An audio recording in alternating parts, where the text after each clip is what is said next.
unseasonably clouds, 35 degrees, and the Denver Broncos, the #1 team in the FC West, come to town against the Kansas City Chiefs.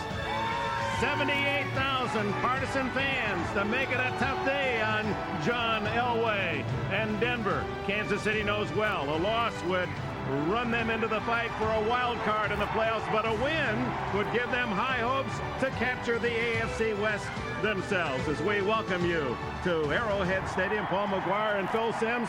And Kansas City hopes that they will welcome back their star defensive end and pass rusher. Derek Thomas, he's back, he's healthy. Marty Schottenheimer and Derek Thomas have labeled this his breakout game. He's been hurt, he's got to come through today, he's got to pressure the quarterback for Kansas City to have any chance to win. On the other side, the ex-Chiefs playing for the Broncos, Neil Smith, he'll play on emotion today, being back home for the first time. Keith Traylor, though, Mike Shanahan says this guy's the one that's been making the plays, 305 pounds inside, doing a terrific job. There's much to look forward to, and from the running backs that really.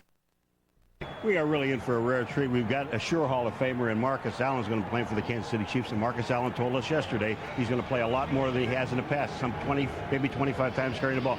On the other side, Terrell Davis. He was a future Hall of Famer, one of the best running backs in the National Football League today. These two guys went to the same high school in San Diego, California, Lincoln High School. And Marcus Allen said about Terrell Davis, he said, I think he's one of the best players in the game today. The hottest runner in the league. It's a high-flying start in Kansas City. The kickoff coming up. And Lieutenant Colonel Gary Scott.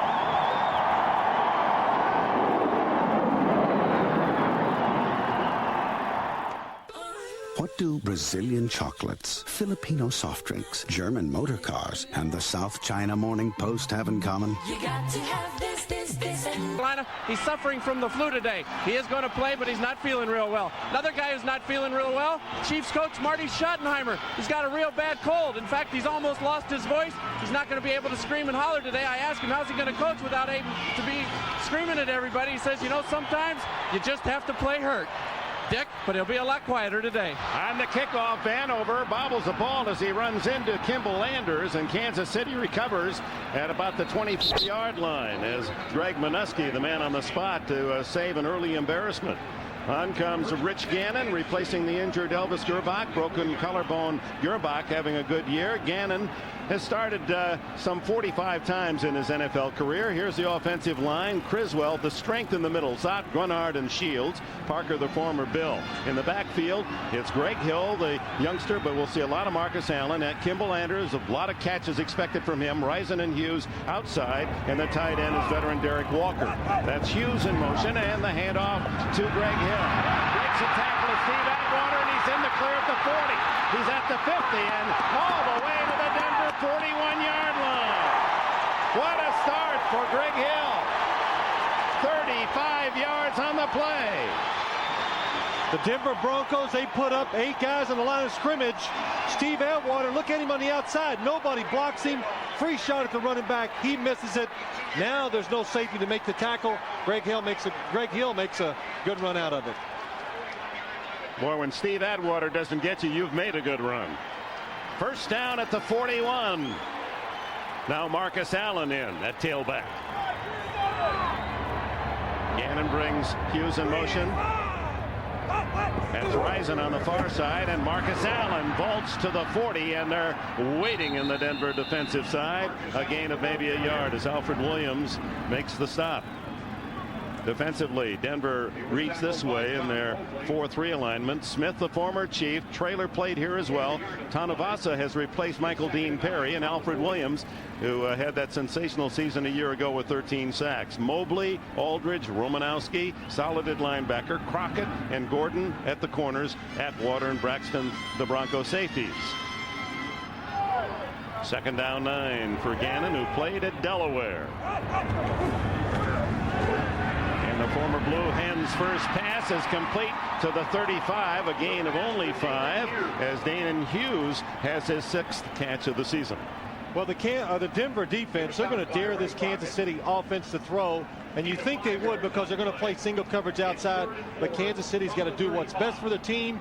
Even if Denver has extra guys up there, they got to try and run the football today. Well, we saw at Denver the first 3 plays, Phil, Dick, they've got 8 men up in the box, and they're telling you what they're telling Kansas City. Okay, we're going to be here. You're not going to run the football. You're going to have to throw it outside.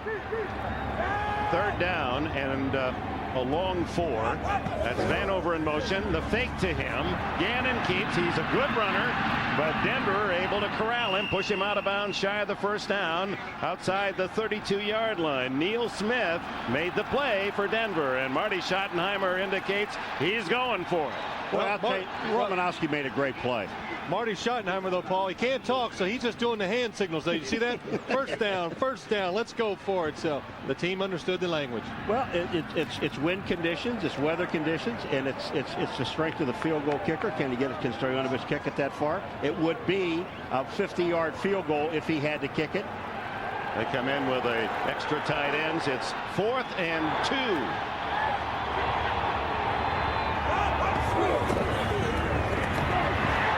Don't make it as Donnell Bennett is smothered in the backfield. A 3-yard loss by Keith Traylor and Steve Atwater.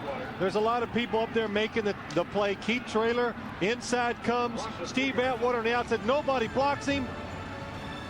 Good defense by the Broncos. The high-scoring Broncos show they have a defense as well. Take over on Denver, stopping the Chiefs on 4th and 2. Taking over at their own 36. John Elway brings tall Ed McCaffrey in motion. Tosses Terrell Davis, the league's leading rusher. Has a solid gain out to the 44-yard line. Nearly 8 on the play. Here are the Broncos in their 1997 style white road uniforms. Offensively, the line, and Marty Schottenheimer calls this the best line in the NFL. Zimmerman back out of retirement, Schlereth, Nalen, Habib, and Tony Jones. The backfield, Terrell Davis, Howard Griffith is the blocker, Smith and McCaffrey outside. Shannon Sharp still says he is the top tight end in football. He's quick to remind you of that. Had a big game last week. 2nd and short. Davis diving for the first down as he skids out across the 46-yard line. Here's the Kansas City defense, rebuilt by Marty Schottenheimer. They're young, they're much faster. Vaughn Booker, Joe Phillips, John Browning start inside the 3-4 alignment with Thomas, Wayne Simmons from Green Bay, Donnie Edwards and Anthony Davis very fast. Carter and Hasty, as tough a set of corners as there are in the league, and Tongue and Woods will come up and hit you from that safety spot. They too in their 2nd year. Gunther Cunningham, he calls the plays defensively. First down at the 47. Good protection. The toss to Davis. So the first 3 plays, 2 rushes by Terrell Davis, and that pass play good for about 5. All right, game plan. Obviously for the Denver Broncos, they want to run the football. They ran out the first 2 plays and a little short pass here to Terrell Davis. The other thing is formations to create mismatches in the offense. Denver loves to spread it out. That's how they get those mismatches. The Kansas City coaches said if they spread it out, we promise you one thing, we are going to hit John Elway. Didn't say they were going to stop him. They said we are going to hit him. The spot is at the 47, so the play good for 6.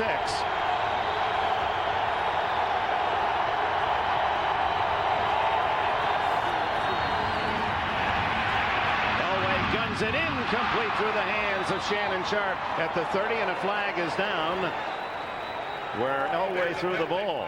You talk about formations. Look, Shannon Sharp, number 84, on the outside like a wide receiver. It's a zone. He goes across the middle. Nobody there. The ball's to the back shoulder. Doesn't adjust to make the catch. What did he tell us yesterday? Shannon Sharp told us yesterday, he says, I want to get one-on-one on James Hasty. Well, that time it was a little bit of a zone. We go use to the hands. Number 99 on the defense. Hands to the face. 5-yard penalty. Automatic first down. Vaughn Booker, the defensive end, as Bill Carello, the referee today, makes the call, and that brings a first down. Vaughn Booker, you're going to see him up there at the top right there. You see the hands to the face, and when you get your hands up, and you know, you say you can't hit a quarterback in the head, you can't hit a guy helmet to helmet, you cannot get your hands up in their face either. Booker, who played at Cincinnati after 3 years in the United States Army and has been a solid performer now in his 4th year here in Kansas City. First down at the Chiefs 42. No score. 10 minutes left in the opening quarter. Terrell Davis. Nothing inside where he likes to run tackle to tackle, so he swings it outside, and another solid gain of 7 on first down. Terrell Davis, the Denver Broncos, it's so hard to get it out of your mind.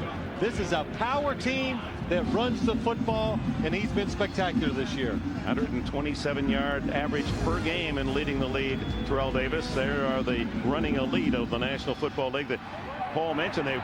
Marcus Allen and Davis went to the same high school, Lincoln in San Diego. He was 5.5 years old when Marcus graduated. Well, Marcus is glad to hear that. Marcus, the oldest running back in the history of the National Football League.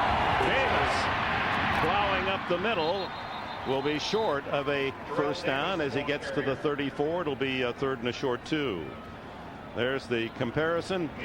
Marcus Allen, the first of 40 games of their careers. Davis with more yardage, but not receiving, as Marcus, of course, that's one of his strengths, and more touchdowns for Allen, who's always been a great touchdown maker through college and the NFL. So we've seen a couple of tosses to Terrell Davis, and one of the things that Marty Schottenheimer said about the Denver Bronco offensive line, they don't hold blocks for a long period of time. They slide down the line of scrimmage. They get a piece of someone and hope Terrell Davis can cut it back up inside, and that's what he does best.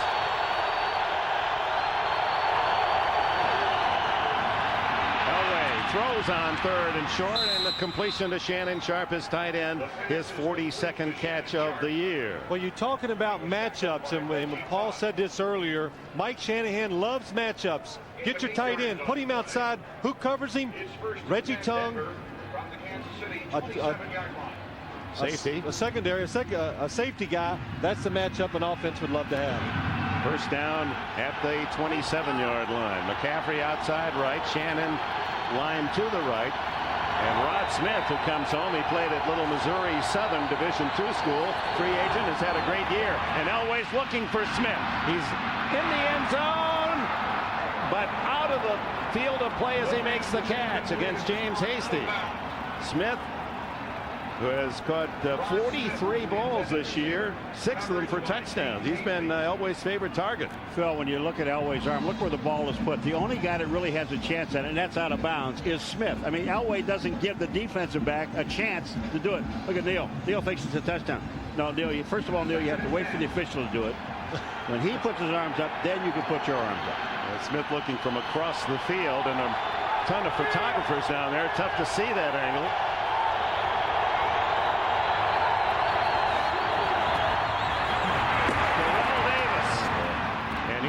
Charges to the 16-yard line, and that will be a first down.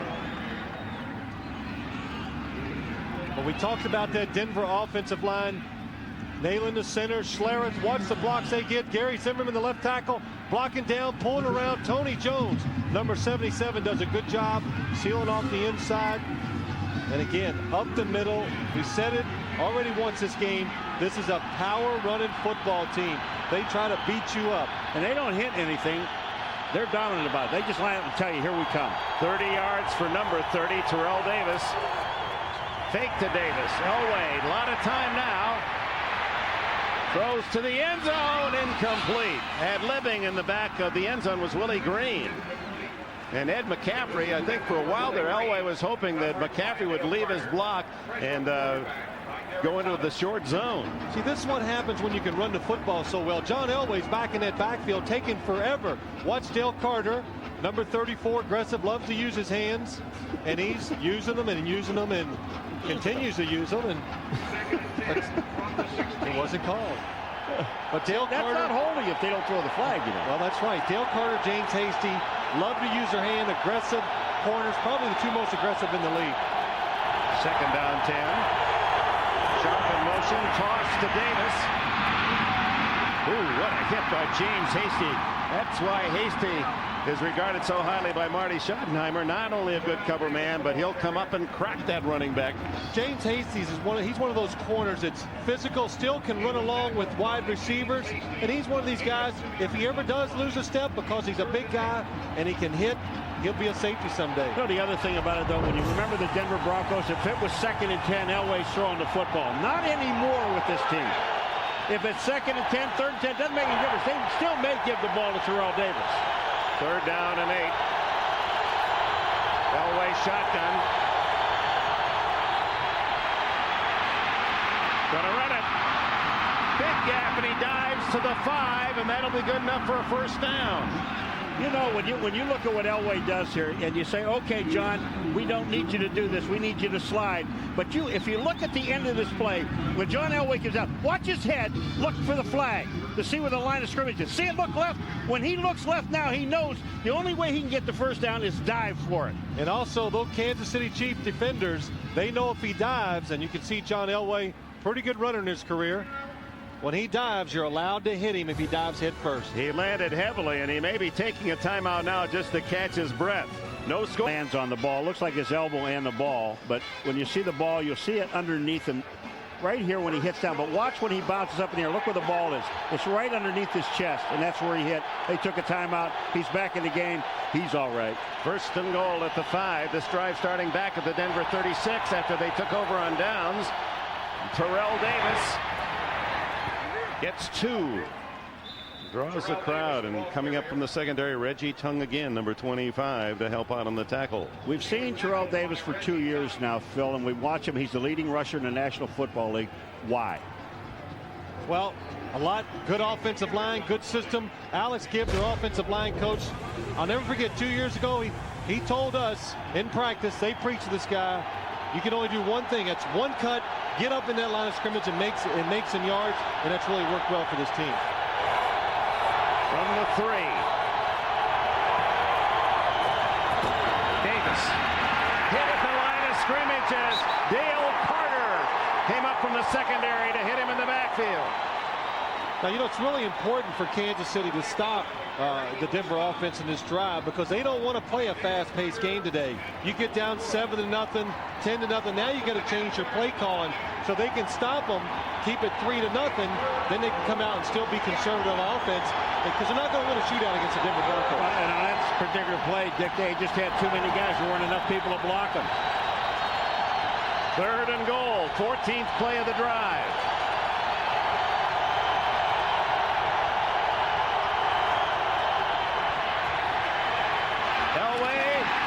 Is it called a touchdown? No. Incomplete to McCaffrey. McCaffrey had it, and he was drilled. It looked like it was deflected. It looked like Eddie McCaffrey then caught it. Then it was knocked out of his arms. I thought maybe it was going to be intercepted. Elway really lets it go with a lot of steam on it. Anthony Davis gets a hand on it. It was never even close to being caught. Yeah. Oh, Woods. Terrell Woods. We were talking about McCaffrey yesterday, Phil, about it. I mean, this guy takes so many hits in the ball game. John Elway said every time I throw and he gets nailed, I just cringe. Yeah. Short 25, 26-yard try by Jason Elam, who drives it through. And Denver settles for the field goal. A flag is down, and this could be critical as Elam is slow getting up. If this is a personal foul, Denver could get another set of 4 downs. Was that McMillan, number 29, that came flying across and trying to block the ball? But, you know, the thing, it's one of the most dangerous things that you do. Years ago, they said about, boy, don't ever take points off the board. You got them on the board, don't take them off. Well, you're talking about the Denver Broncos now. Elway getting the options from referee Carollo. I mean, if it's got to be a 1st down because it's a defensive penalty. I mean, there's just no question about that. The thing is, do you want to keep 3? Or is it after the play, after the kick? That could be the call. Roughing the kicker against Kansas City. Running into the kicker, number 40 on the defense. That penalty is declined. The result of the play, the field goal is good. Running into the kicker is different than roughing the kicker. Yes. That's only half the distance and would not have been enough for the 1st down. So Elway and the Broncos take the 3 on Elam's field goal. 51-yard drive to the 3-yard line. They settled for the short 21-yard field goal. And now the kickoff by Elam to Marek Vanover. Remember, he returned 197 yards for a touchdown a year ago against Denver. And here he goes on the fly and out across the 40 to the 42-yard line. Tackled by Tim McKyer. 32 on the return. Let's go back to the field goal try and the penalty. All right, it's Hasty and it's not McMillan. I made the mistake. It's number 40. Now watch Hasty go through. Now it really looks dangerous there, like he really hit the kicker. We're going to show you another angle. Here's what you call running in. Watch the leg of Elam. Does he hit the leg? No. He goes by and he hits him like almost in the chest. It's only running into the kicker. I like the call. Elam did a good job dramatically, and the call then would have meant half the distance to the goal line, which would have left Denver fourth and about 1.5 yards to 2, and they elected to keep the 3 points as Donnell Bennett greeted rudely by Big Keith Tractor Trailer. 4 minutes and 20 seconds left in the opening quarter. We remind you to follow the NFL online at msnbcsports.com. NFL insider Gil Brandt explains why it's too early to write off the Cowboys. Randy Cross will take a humorous look at how the playoff picture is shaping up. Also, Jets coach Bill Parcells answers your email, msnbcsports.com. No gain on first down. Rich Gannon to throw. Going long, but way too long for Andre Rison. Tyrone Braxton over from a safety spot to cover. Phil, you know, we knew that they put a lot of things in to get Andre Rison open, plays for him. And on this play, this is just a bad read by the quarterback because there was total double coverage. I thought Andre was short on Andre Rison, and he knew he had help deep. No, actually, the safety was in the middle. He just read Rich Gannon's eyes and gets over the top. But that kind of shows you can see the 4-leaf clover. That is on the neck of Andre Rison, and what's the reason for that 4-leaf clover ball? Well, I'll get to the second. That's always for good luck, isn't it? That's right. Third and long. Gannon throws to the flat to Hughes, incomplete. Covered by Darius Johnson. 3 and out for Kansas City. All right, let me go back to it. The 4-leaf clover is the thing with, you know, he was upset with some of the press said about him, and it's good luck. Louis Aguiar comes in to punt. That net average, second in the league, 39 plus. Darian Gordon, remember last week, first quarter, 2 touchdown returns against Carolina. Playing with the flu, as Jim Gray told you earlier. Former Charger has 3 punt return touchdowns this year. And they try to kick away from him, slice it to the right side. Good roll for Kansas City. Terrific kick all the way to the 2-yard line.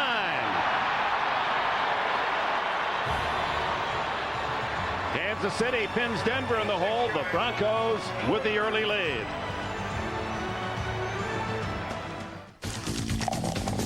Johnson, he's with the Kansas City Chiefs. Darius Johnson's number 25, and he's also getting help. What, you think it's hard getting downfield when you're double covered? Watch this. Now, they can't hold him on the ground. They can lean on him.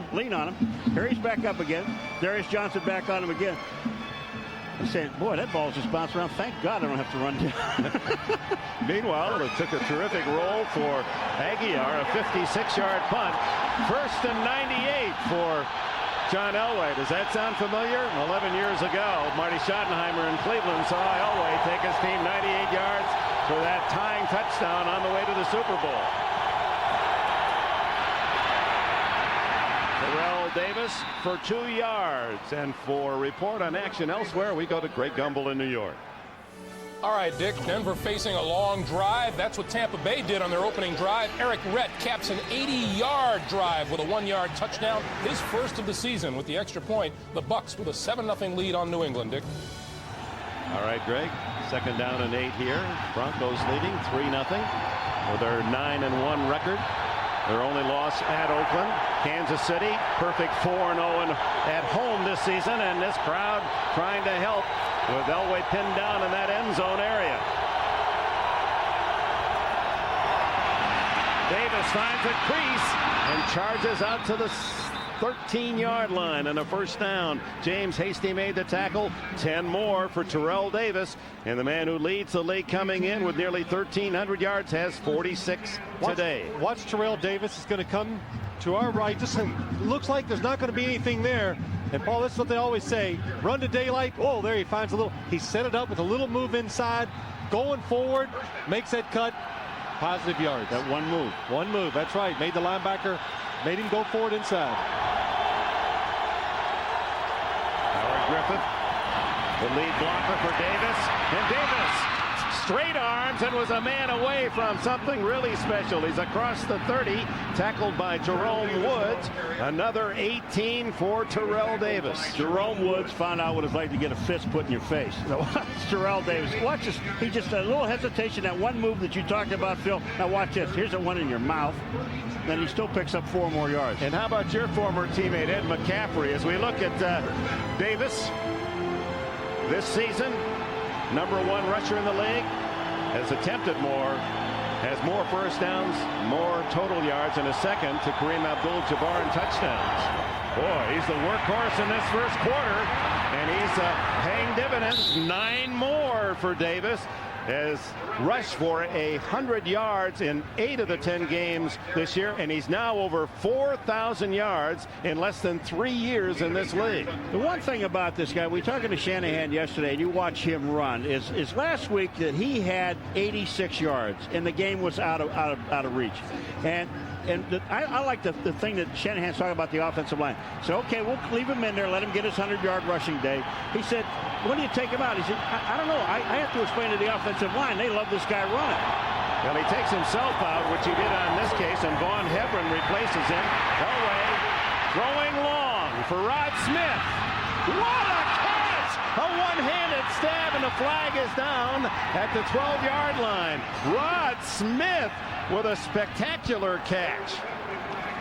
And a flag is also down back where Elway threw the ball, and that's roughing the passer is the call there.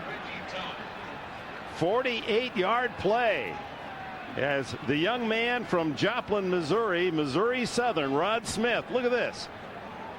Gets his fingertips on it and then catches it on the way down. He was the only receiver out in the pattern that time for the Denver Broncos. They kept everybody in, blocking, trying to make Kansas City think it's a running play.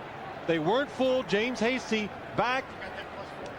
Jerome Woods, number 21, was fooled for a second, got back there, but they can't make the play. Well, you see Jerome Woods, you see his right arm, Dick, go around the waist. If he doesn't put his arm there, that's just incidental contact. Number 21 on the defense.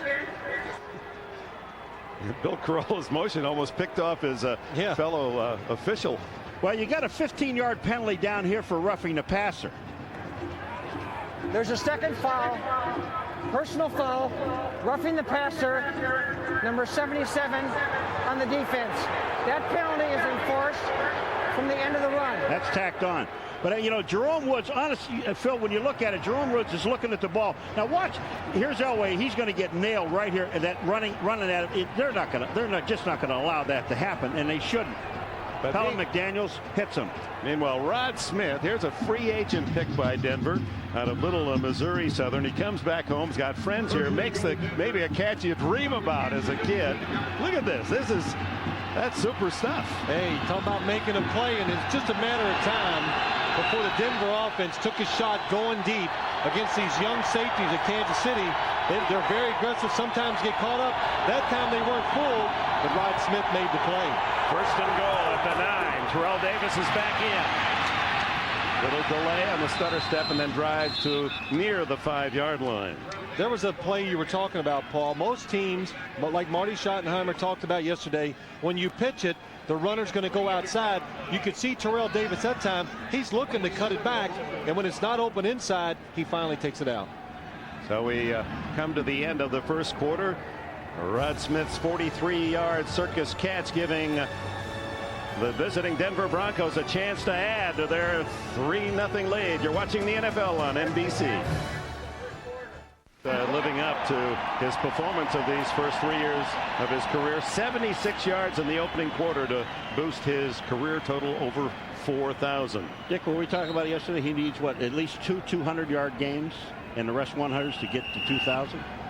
If he just averages what he is doing now, 127, he'll make it. Well, I'll tell you what, he's on a chance of getting 300 yards today. Second and goal from the 5 as we open the second quarter. 3-0 Denver. Elway to Shannon Sharp. Did he catch it? Yes. Touchdown. He was screened out from our view here. They allow more people around the field here at Kansas City than any place. Doing a little Spider-Man and then Superman. And well, I'm going to tell you, one thing about, we had this guy in yesterday. We asked him to come in for 2 minutes. He stayed for an hour and a half. He loves to talk. Shannon Sharp, but he said, you get me out one-on-one on anybody, and I don't care who it is, on anybody, I'm catching the ball. Especially defensive backs. He says they're skinny. They don't know how strong I am, and I can take advantage of them. And that was one of the reasons that time he caught the touchdown pass. Boy, Jason Elam kind of chunked that one through. But Shannon Sharp, who says, I'm the cigar. Jerry Bailey just said, when you head for home, just let me go. He said, I'm heading for home. And on the way to the playoffs, he has a touchdown, his second of the year. Denver celebrates 10-0. Goes Elam, kicks it off, spins it down to the 5-yard line to Tamarick Vanover. Vanover spun down at the 26-yard line. Let's go back to the touchdown as the flag is down on the kickoff return, usually against the offense, but Shannon Sharp's 6-pointer. Shannon Sharp against Dale Carter. Dale Carter hurt right shoulder, doesn't jam him at the line. It's good defense. What it really is just a spectacular catch by Shannon Sharp. He fights for the ball, pulls it in with his left hand to his body, and makes the catch. And that culminates a 98-yard drive engineered by Elway, and Shannon Sharp goes through. This is the entire production, not just one little line. He does the whole play. How about salute the hog? He did Spider-Man furs. He's stealing other people's material. That ain't right. That's a repertoire. He says that other guy, Ben Coates, he said he's like Dominic Wilkins. He gets all his catches when the game is already decided. Marcus Allen trying to inspire Kansas City. Gets out to the 11-yard line. John Mobley makes the stop. As Elway, just as he did 11 years ago, marches his team in a hurry, 98 yards for a touchdown. What a catch on not only Davis's run and Sharp's fine catch, but within that 98 yards was that sensational 43-yard reception by Rod Smith.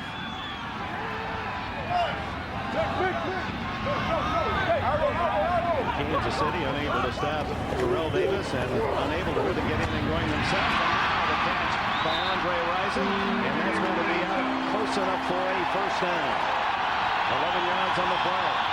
And Rison trying to get this crowd re-energized. Well, Kansas City's got to rethink their game plan. You're down 10-0. You're going to have to throw the ball every now and then. And Andre Rison having a good, solid year, showing some speed that I didn't see the last couple years. He's really become a favorite for this Kansas City offense. He leads them in catches. That's his 51st. Now Marcus, he hit at the 20-yard line by Steve Atwater. And John Mobley. Oh, Dick, I'm going to tell you something. A linebacker is supposed to do this once in a while. Watch this. Mobley. Nobody touches Mobley. The block is not there, and Mobley just nails Marcus. What happens? John Mobley uses his speed. He runs around the block and still can make the tackle on the backfield. Boy, a loss of a couple yards, and Mobley was really matured this year, averaging nearly 10 tackles a game. They call him Cheetah. He moves stealthily. Not a dumb rookie anymore. The throw to Kimball Landers. Consistently the top receiver in Marty Schottenheimer's attack, and Mobley shows he can go outside to make a tackle as well. This is what Phil talked about with great speed at linebacker. Mobley that time was basically caught on the inside when Kimball Landers goes to the outside, and Mobley has enough speed to get to Kimball Landers and saves the first down. Mobley at 6'1" and 230 was a first-round pick a year ago, a 15th player selected, and was the leading tackler coming in with 99 to start this game. He's the new type of linebacker in the NFL. Size is just not that big of a factor anymore when you play linebacker. It's speed. That's what counts most. On third down, Gannon scrambling out of the pocket and throwing on the run. and it is no catch as Ray Crockett knocks it away from Andre Rison. Well, so far, Kansas City, they can't stop the run by the Denver offense. They can't pass protect when they throw the ball, and they can't run it. So it's not a good day. It's good coverage down the field by Ray Crockett. A little aggressive at the end, but still good position. Well, that's both of them got their hands on the other. Andre's pushing off. Ray Crockett's holding on. That's why they don't throw the flag when they're both doing it. Why throw a flag? Aaron Gordon now inside the 30-yard line for Denver. They lead the league in punt return yardage. Aguiar handles a tough snap.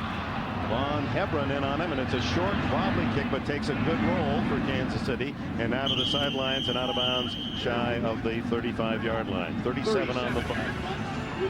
11:54 remaining in the opening half here at Arrowhead. The Broncos have the ball and a 10-point lead.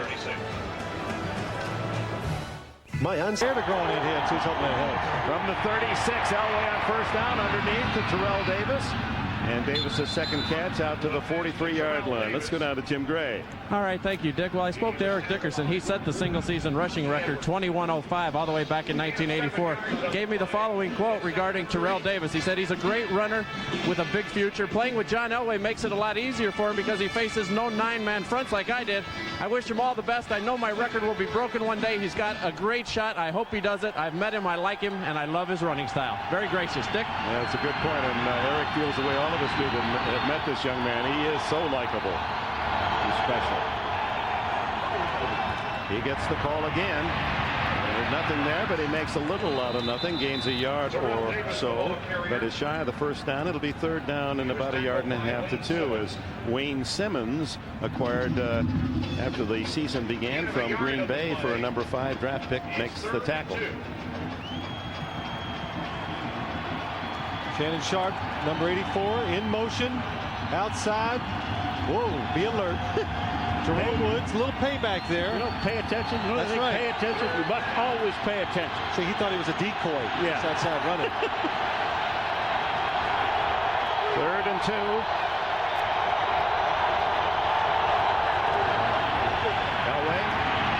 Rifles it to Sharp and a first down at the Kansas City 41-yard line. Reggie Tung, the tackler, 15-yard play. Well, again, Shannon Sharp on Reggie Tung, a safety, uses his strength, knocks him back, creates separation, gives an angle for John Elway to throw. But watch John Elway. He goes back. He knows the pattern. He likes what he's got to the right. It's not open. Wait. Then hit him in the open hole in the middle of the field. Good job by John Elway. You making fun of the way I talk again, Paul? I saw that open hole. Drives to the 38-yard line. I like a little Kentucky verbiage. I do too. It's like windage. It's verbiage and windage. And they invented that in Kentucky. We came here, it was co, and then they had an open hoe. And I like it. It's kind of different. Come on, put the him. Second down. You can't say what you normally say to Paul. I know. We'll let you say that. Dummy. He will whack me when this is over, I can tell you that. Yeah, that's a promise. How about that first down? 6.8-yard average thus far. 81 already for Terrell Davis. Dwayne Carswell in motion. Elway to Rod Smith. First down at the 23. And at this point, the Denver Broncos are showing why they are 9-1, the best in the AFC. Everything working. Well, the thing, let me just say one thing here. Elway throwing the ball, that's fine. And those guys catching the ball, Smith and those guys.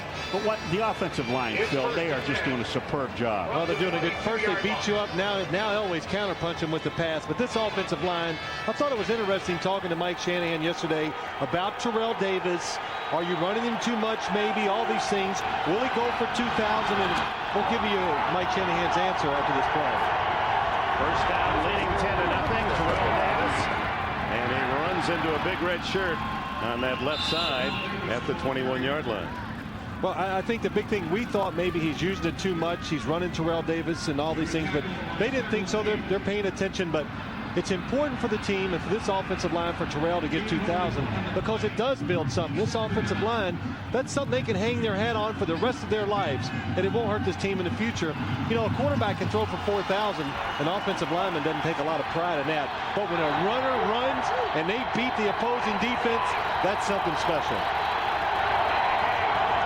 Second and a short 9 from Hebron with Davis up in the same backfield, blocking for him. Gains only a yard. It'll be 3rd and long for Denver as we look ahead to action tonight on NBC. Jim Carrey. I'm in the next Batman, you know. What are you going to be? Beer man. Beer man? Elway 7 for 10 as he looks at 3rd down and 8 at the Kansas City 20. Flushed out and dropped at the line of scrimmage. John Browning, the second-year tackle from West Virginia. That will not be a sack. And the reason it will not be a sack is because John Elway gained about 8 inches. John Browning, number 93. On the inside. Just waits for John Elway. Throws the blocker off once Elway comes forward. Well, the official score is going to give him a sack anyway. So no gain, give you a sack to Browning. Elam now will try a 38-yard field goal. He hits it well and down the middle. 13-0 Denver. 6:27 remains in the first half at Arrowhead. Sidelines. Denver 13-0. Could be worse. And he knows how important this game is in their division, Dick. I mean, they really cannot afford to lose this football game, Kansas City. They dropped 3 behind Denver, actually more than 3 because they would have lost both games to the Broncos. Down to Vanover on the kick at the 5. Sees a seam, has only the kicker to beat, and a blocker in front at the 40. Elam slows him down, and the tackle made. The flag goes down. Tim McKyer made the stop. Vanover 78 yards on the return. There are some great blocks in here, Phil, but I'm going to just say one thing for Jason Elam. He saves a touchdown. This guy, when you're going to see number 1, you see him in the middle of your screen, watch what he does. Watch him move Vanover to the sideline. He keeps moving him. He will not let him cut back. Watch this. Now he cuts back into the other players. That is a terrific play by Vanover, first of all, for running the ball back, but for Elam for the kicker. He has 3 kickoff return touchdowns in his 3 seasons in the league. And a punt return touchdown as well. He gives Kansas City some life inside the 20 at the 18, officially 77 on the return. Gannon to Marcus Allen. Allen dragged down at the 16-yard line as Keith Traylor makes another tackle. Well, Tamarick Vanover, what a good kick returner can do for the lifeblood of a team. And Vanover victimized the Broncos, as we told you, last season at Mile High. Took the kick at his own 3 and off on the run, 97 yards.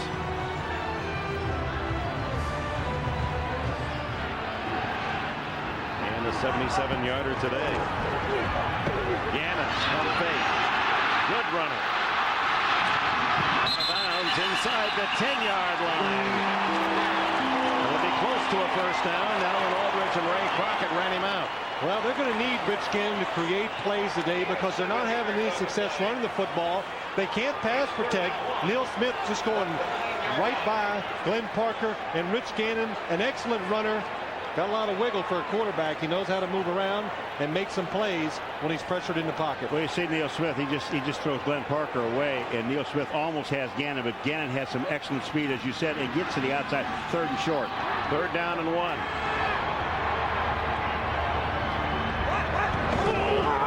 Marcus Allen has the first down, drives to the 6. Mobley, I'm going to give him 2 9s for this, just for style and grace. I mean, Mobley gets taken out. This is what you call filling the hole, but you're a little bit high. Watch number 51, right on the left there, Phil. Here comes Mobley. Look at this. Bam! Up and out, a double team block, and he is nailed. Now, Paul, I'm going to give him about a 2 because that's not real smart. You know, you got to play a lot of plays in this game, and you jump in the air as a linebacker coming in against the blocker, you're going to get hurt. Allen to the goal line. No signal now.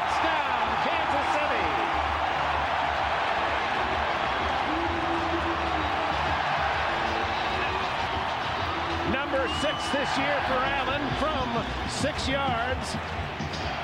His 118th touchdown in the NFL, rushing the all-time high. Well, the old man, oldest ever to carry the ball in National Football League history, delivers again thanks to Tamarek Vanover's 77-yard kickoff return. Pete Stoyanovich with the point after. And Kansas City back in it, 13-7.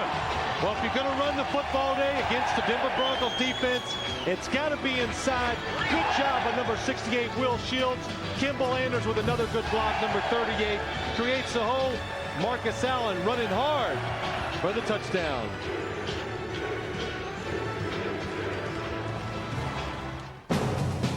Teammates sponsored by the U.S. Army. Incredible 16-year veteran from Southern California. Knows well the importance of this game and his performance, helping to spark Kansas City back in it, 13-7. A wobbly kickoff by Stoyanovich. Chamberlain bobbles, picks it up. The tight end heads upfield across the 25, fumbles the ball. A scramble at the 27. This could be big.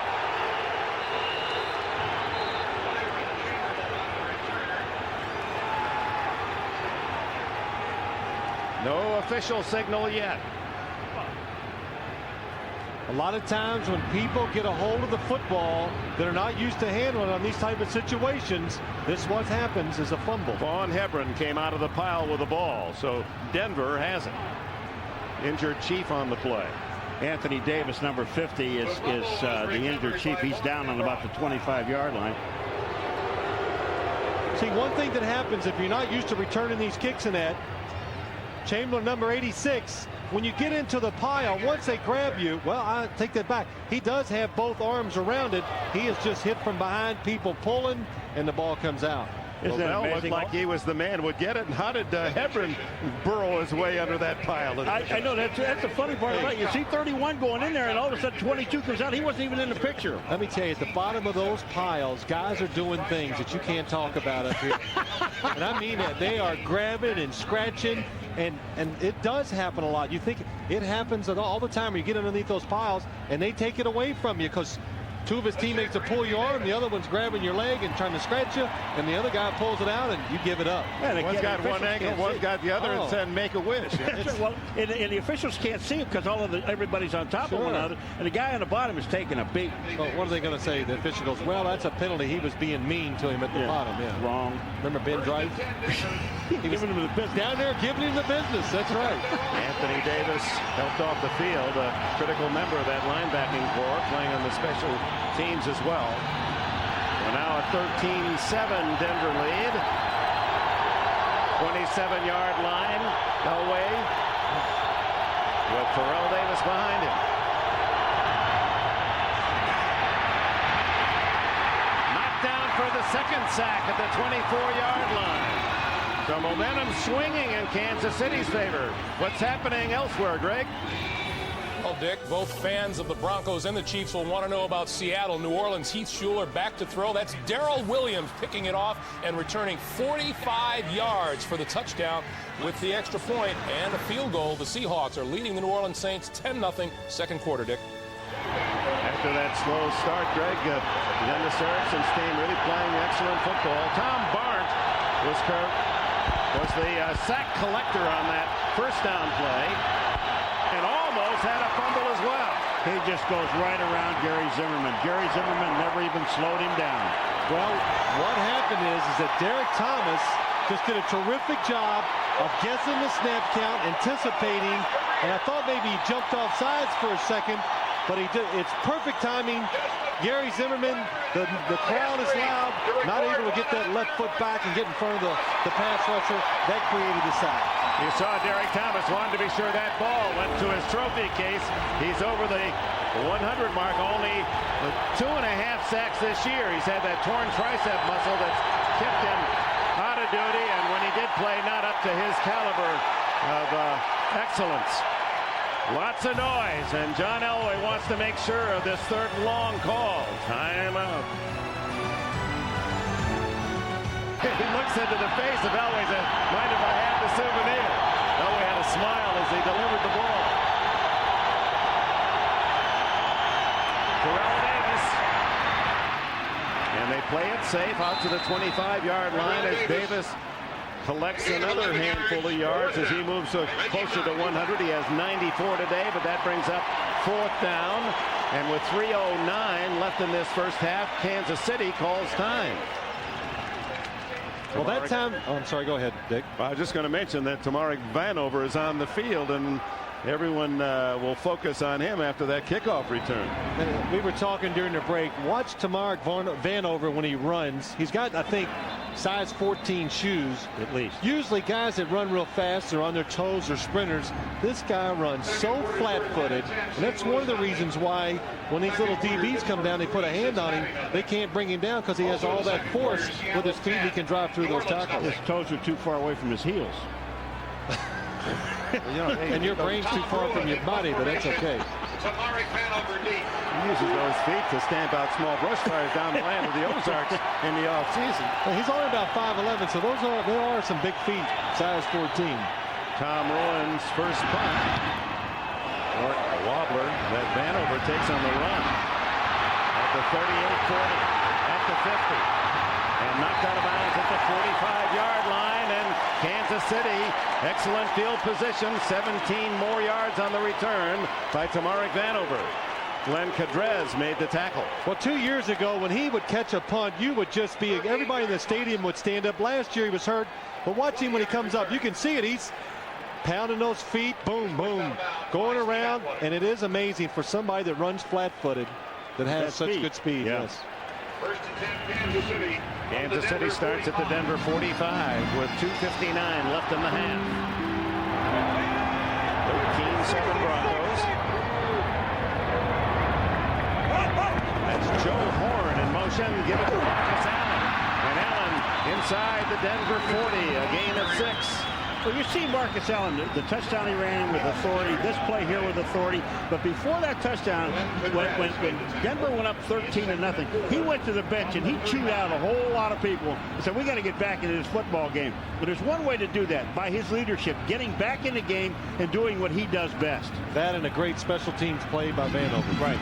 Veteran Steve Wallace has moved in at left tackle, replacing Jeff Criswell. No, that's Marcus Spears. Marcus Spears in that. Marcus Allen has a first down, and maybe Kansas City has found something up the middle. You know what the difference is with Marcus Allen when he runs? When you look at Marcus Allen, don't look at the upper part of his body. You look at his legs, because when he hits the hole, it's almost stopped right here. Watch Marcus Allen. Now watch, he hits here, and his legs are still moving. As his legs move, the pile opens, and he comes out of it. Tanavasa makes the stop, and we're at the 2-minute timeout here in Kansas City, where the Broncos lead is 13-7. Quarter and a half. Kansas City starting to find some plays that work, and Marcus Allen's running, couple of rushes, a first down and a touchdown. What are they doing differently, Phil? Well, they're doing what all teams should do. They're going to the strength of their offense. That's Tim Grunhard, the center, Dave Shields. Run the football inside where you have a chance to block the defenders. Going with two tight ends, Walker and Tony Gonzalez, and this one is headed for Andre Rison. Incomplete. Ray Crockett is called for interference.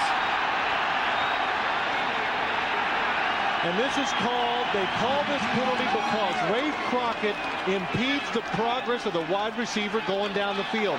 This is one that will always get called. Number 39 on the defense. First down. The one thing that Crockett's complaining about is he's saying, well, now watch what Crockett does. We talk about impeding right here. He cuts in front. All right, cuts in front. Now what? Here's where he's mad now, because now he's looking back at the ball. Well, he's saying, well, I didn't do anything. You're not doing anything there. You did it before. Slowed him down. That's right, Paul. Exactly. 24 yards on the interference penalty. First and goal, Kansas City. And now in the final 2 minutes, the Chiefs have a chance to take the lead before halftime. That is remarkable considering what we saw the first quarter and a half. And it's Marcus Allen trying to slither his way sidewise through that hole. Gets to the 5. It's like getting beat in a fight for 14 rounds, and then 10 seconds before it's over, you know, you knock the other guy out. I mean, that's the Broncos have physically dominated this game the whole first half until this last couple minutes, and could be trailing at halftime. Well, and what I would like to see, something you mentioned a couple of plays ago, if you're going to run against the Denver Broncos, you might as well take it between the two guards in the center and get in the middle of the field. Don't stretch these guys out. They're too fast. Rising to the left. And Allen in motion. The backfield empty. Gannon. Scrambling. Throwing. Open. Touchdown. Gannon Hughes.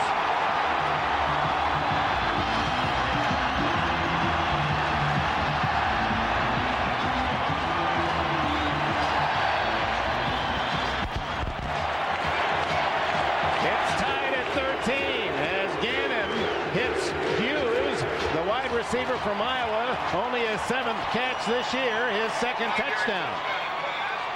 So Vanover's punt return of 17, the penalty to Crockett of 24 yards on interference, and now Stoyanovich to give Kansas City the lead, 14-13.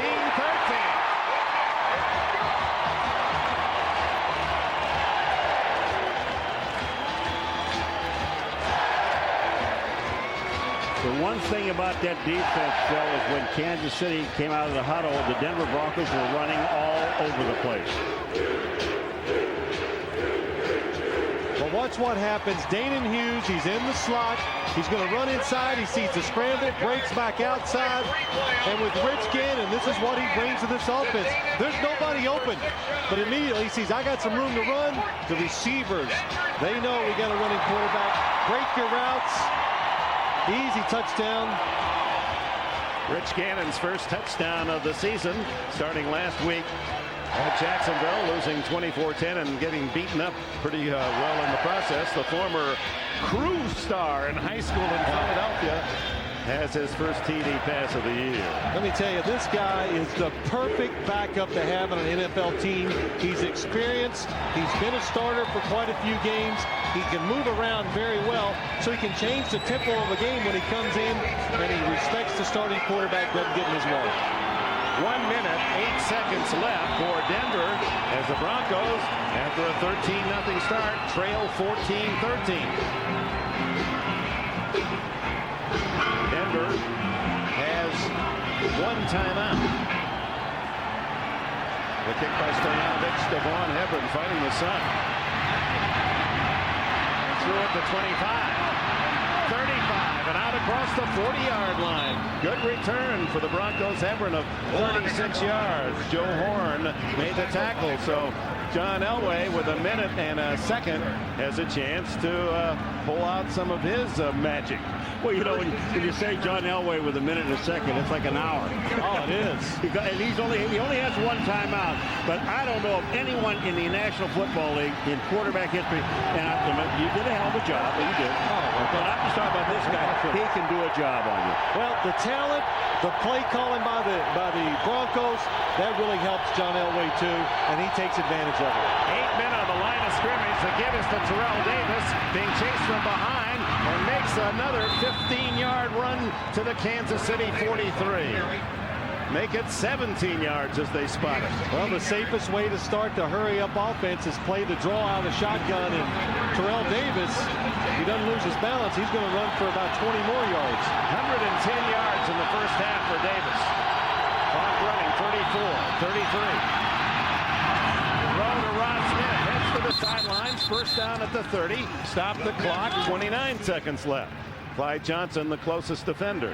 I'll tell you one thing. I don't care when you're in a situation like this with John Elway. Now they're down to 29 seconds. They still have that 1 timeout, and they probably will have it for a long period of time as long as John Elway's in the ballgame. But you cannot give him the time to throw the football, Phil. You've got to sacrifice something.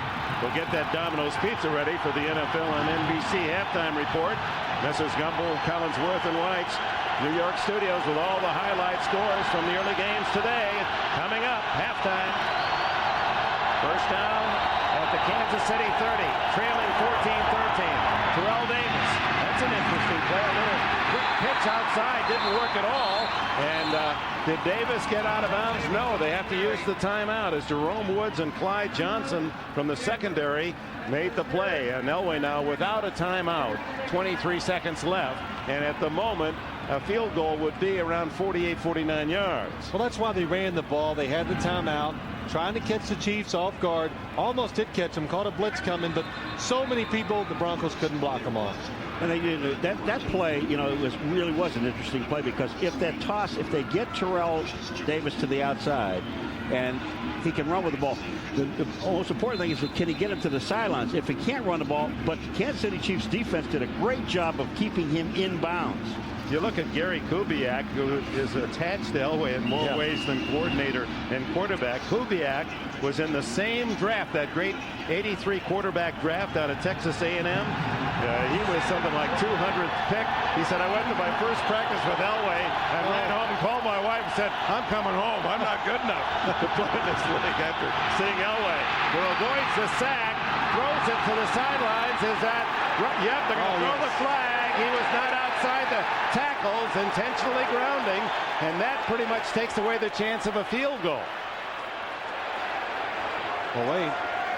They're calling roughing the passer. No, that's intentional grounding. Intentional grounding, yes. Anthony Davis, perhaps jibing. Well, actually, Dick, just to clarify something, he's definitely in the pocket, and it's where the tight end would be. It's not just where the tackle would be, where even if there's not a tight end, it's outside that. So John Elway definitely in the pocket, trying to avoid the sack. Intentional grounding. See, the one thing about it is that when you're 10-yard penalty, it also includes a 10-second runoff. Please reset the game clock to 8 seconds, please. The other thing about it, when you're showing that replay from behind, Phil, is where the tackles are, not where they move to. The tackles are out here. See? Now, when Elway comes out, watch where he goes. You'll see Zimmerman 65 come inside. Now, Elway does not get outside of that tackle. So it's intentional grounding. I know, but it's just to clarify, it's tight end to tight end, just like there would be two tight ends. That's the rule. It's not the tackle. We all talk it's to the tight end.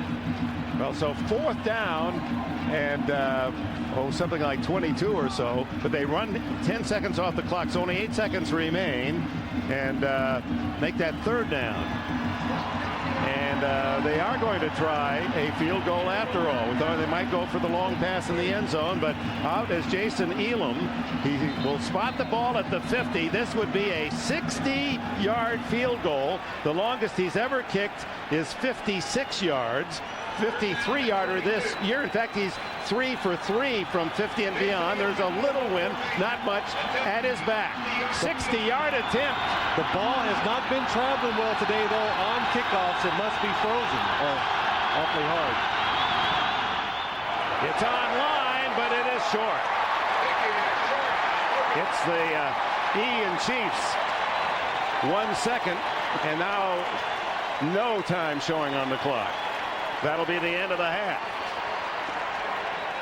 This cold weather, it's been freezing all the night down into the teens, and that ball just not traveling, as Phil pointed out.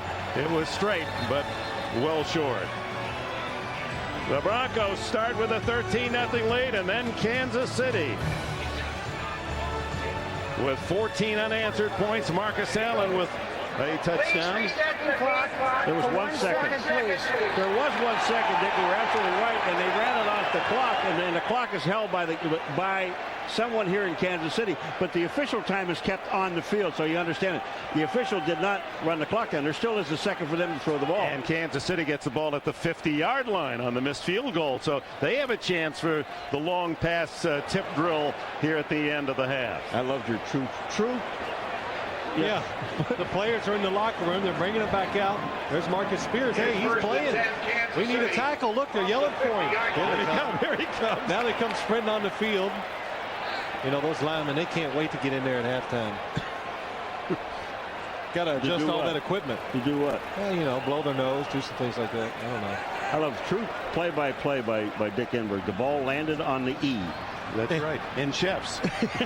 Yeah, but this is important. They get the ball, they get a chance for one play, a defensive penalty, or if they get lucky, the tip ball to themselves. Gannon, plenty of time to wind up and fire. He parachutes one high to the 5, tipped and intercepted by Darian Gordon. And Gordon has thought of doing something himself, but he's corralled at the 22-yard line. Gordon with his 3rd interception of the season to end this first half. So here at Arrowhead Stadium, the Kansas City fans excited. They lead 14-13. We go to Greg Gumbel in New York. The time of possession almost 2-1 in favor of Denver. They've dominated total elements, and the Chiefs come back. Stoyanovich kicks it off. It's very short, high. Taken by Chamberlain, the tight end, and he protects the ball as he's tackled at the 28-yard line. Now this is a puzzling game. When you look at how it's played, it's hard to believe that Kansas City leads the game. Well, it's a great point in that first half. It comes down to something we never pay enough attention to: special teams. That's why Kansas City is leading this game. They created field position twice, so good that their offense was able to score. When you look at it, the Kansas City Chiefs could not do a thing offensively or defensively until Tamarick Vanover runs the ball back and puts it in a position to score, and they say, now we're back in the ballgame. That's all it takes. John Elway, touchdown pass to Shannon Sharp in the first half. Brings Smith in motion. He of the spectacular catch. A reverse to Smith, who has to give some ground and some more ground, and is tackled by Derek Thomas. A flag down. Thomas might have gotten a piece of the face mask, and that's bad luck for Thomas, as he had recorded the big loss, and now with the penalty, the Broncos will get yardage, and Marty Schottenheimer battling for his side. Derek Thomas does a great job. Roughing the face mask, major penalty. Number 58 on the defense, 15-yard penalty, first down. But Von Booker is the guy that really makes this play work for the defense of Kansas City. This is after the play. Von Booker forces this play to go deep backwards, and Derek Thomas is there with the face mask.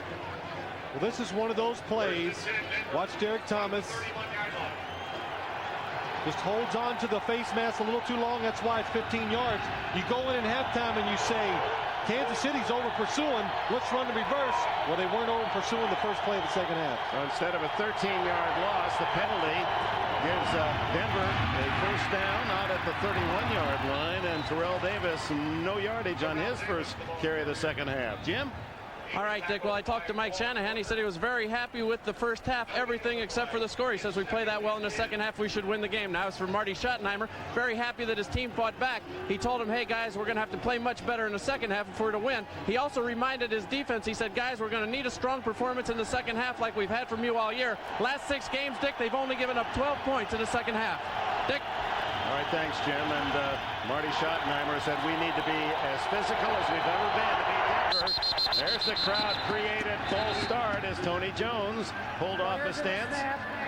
Full start, number 77, offense. I love Tony Jones when he sets up. First he sets up, then he tries to get set again, and like I'm not conspicuous. Watch this. Now watch when he pulls back. Watch what he does. Here he is. Now what? I'm going to sit now. Let me just sit here for a second. Now I'm not conspicuous now. Yeah, but when you get 320 going backwards, you can't even stop it, so you have to take another step. Little flinch in the defensive line. Vaughn Booker of Kansas City helped Jones to react. 2nd and 15. They show blitz. Anthony Davis right into the play. Davis into Terrell Davis. And Davis on Davis for the loss. Kansas City linebacker picked the right hole. Where does the neutral zone start? Look at number 50 in the middle of this defense. That's Anthony Davis. Now, is he leaning across? I think it's just a great play. He gets in the backfield. They have too many people, not enough people to block. Anthony Davis, who played at Utah, was a late pick by Houston in '92 at the 11th round. 301st player selected. Very fast. Grew up a Cowboys fan, and he corralled Terrell Davis. And it's now 3rd and 18. Shotgun Elway. Gets away from the blitz and then is sacked at the 16-yard line. The 4th Kansas City sack. It's Davis again. They're just overpowering now the Denver offensive line in all situations. In the run, they can't be blocked. In every passing situation, the last 4 or 5, they're just getting up the field. Watch the line pressure. Everybody getting penetration. John Elway, nowhere to go. Dan Williams, the old Bronco, brings him down. Dan Williams was the man who flushed him out, got a piece of him, and Anthony Davis finished the job as Hanover now. Then over at the 37-yard line, Ball not been playing well. Ruins punt. A wobbler. Little short. Vanover at the 40. And flags go down as Vanover tackled at the 41-yard line. A 43-yard punt. One on the return. And it would appear a penalty against Kansas City. John Mobley made the tackle. You know, this is a classic example. You're looking at Vanover. Dick, is the call was to run the return to the left-hand side of the field. Block in the back, above the waist, number 49 on the return team. He was caught. 10-yard penalty, first down, timeout. On the right-hand side of the field and couldn't get back. Tony Richardson with a penalty. Kansas City with a ball for the first time, second half.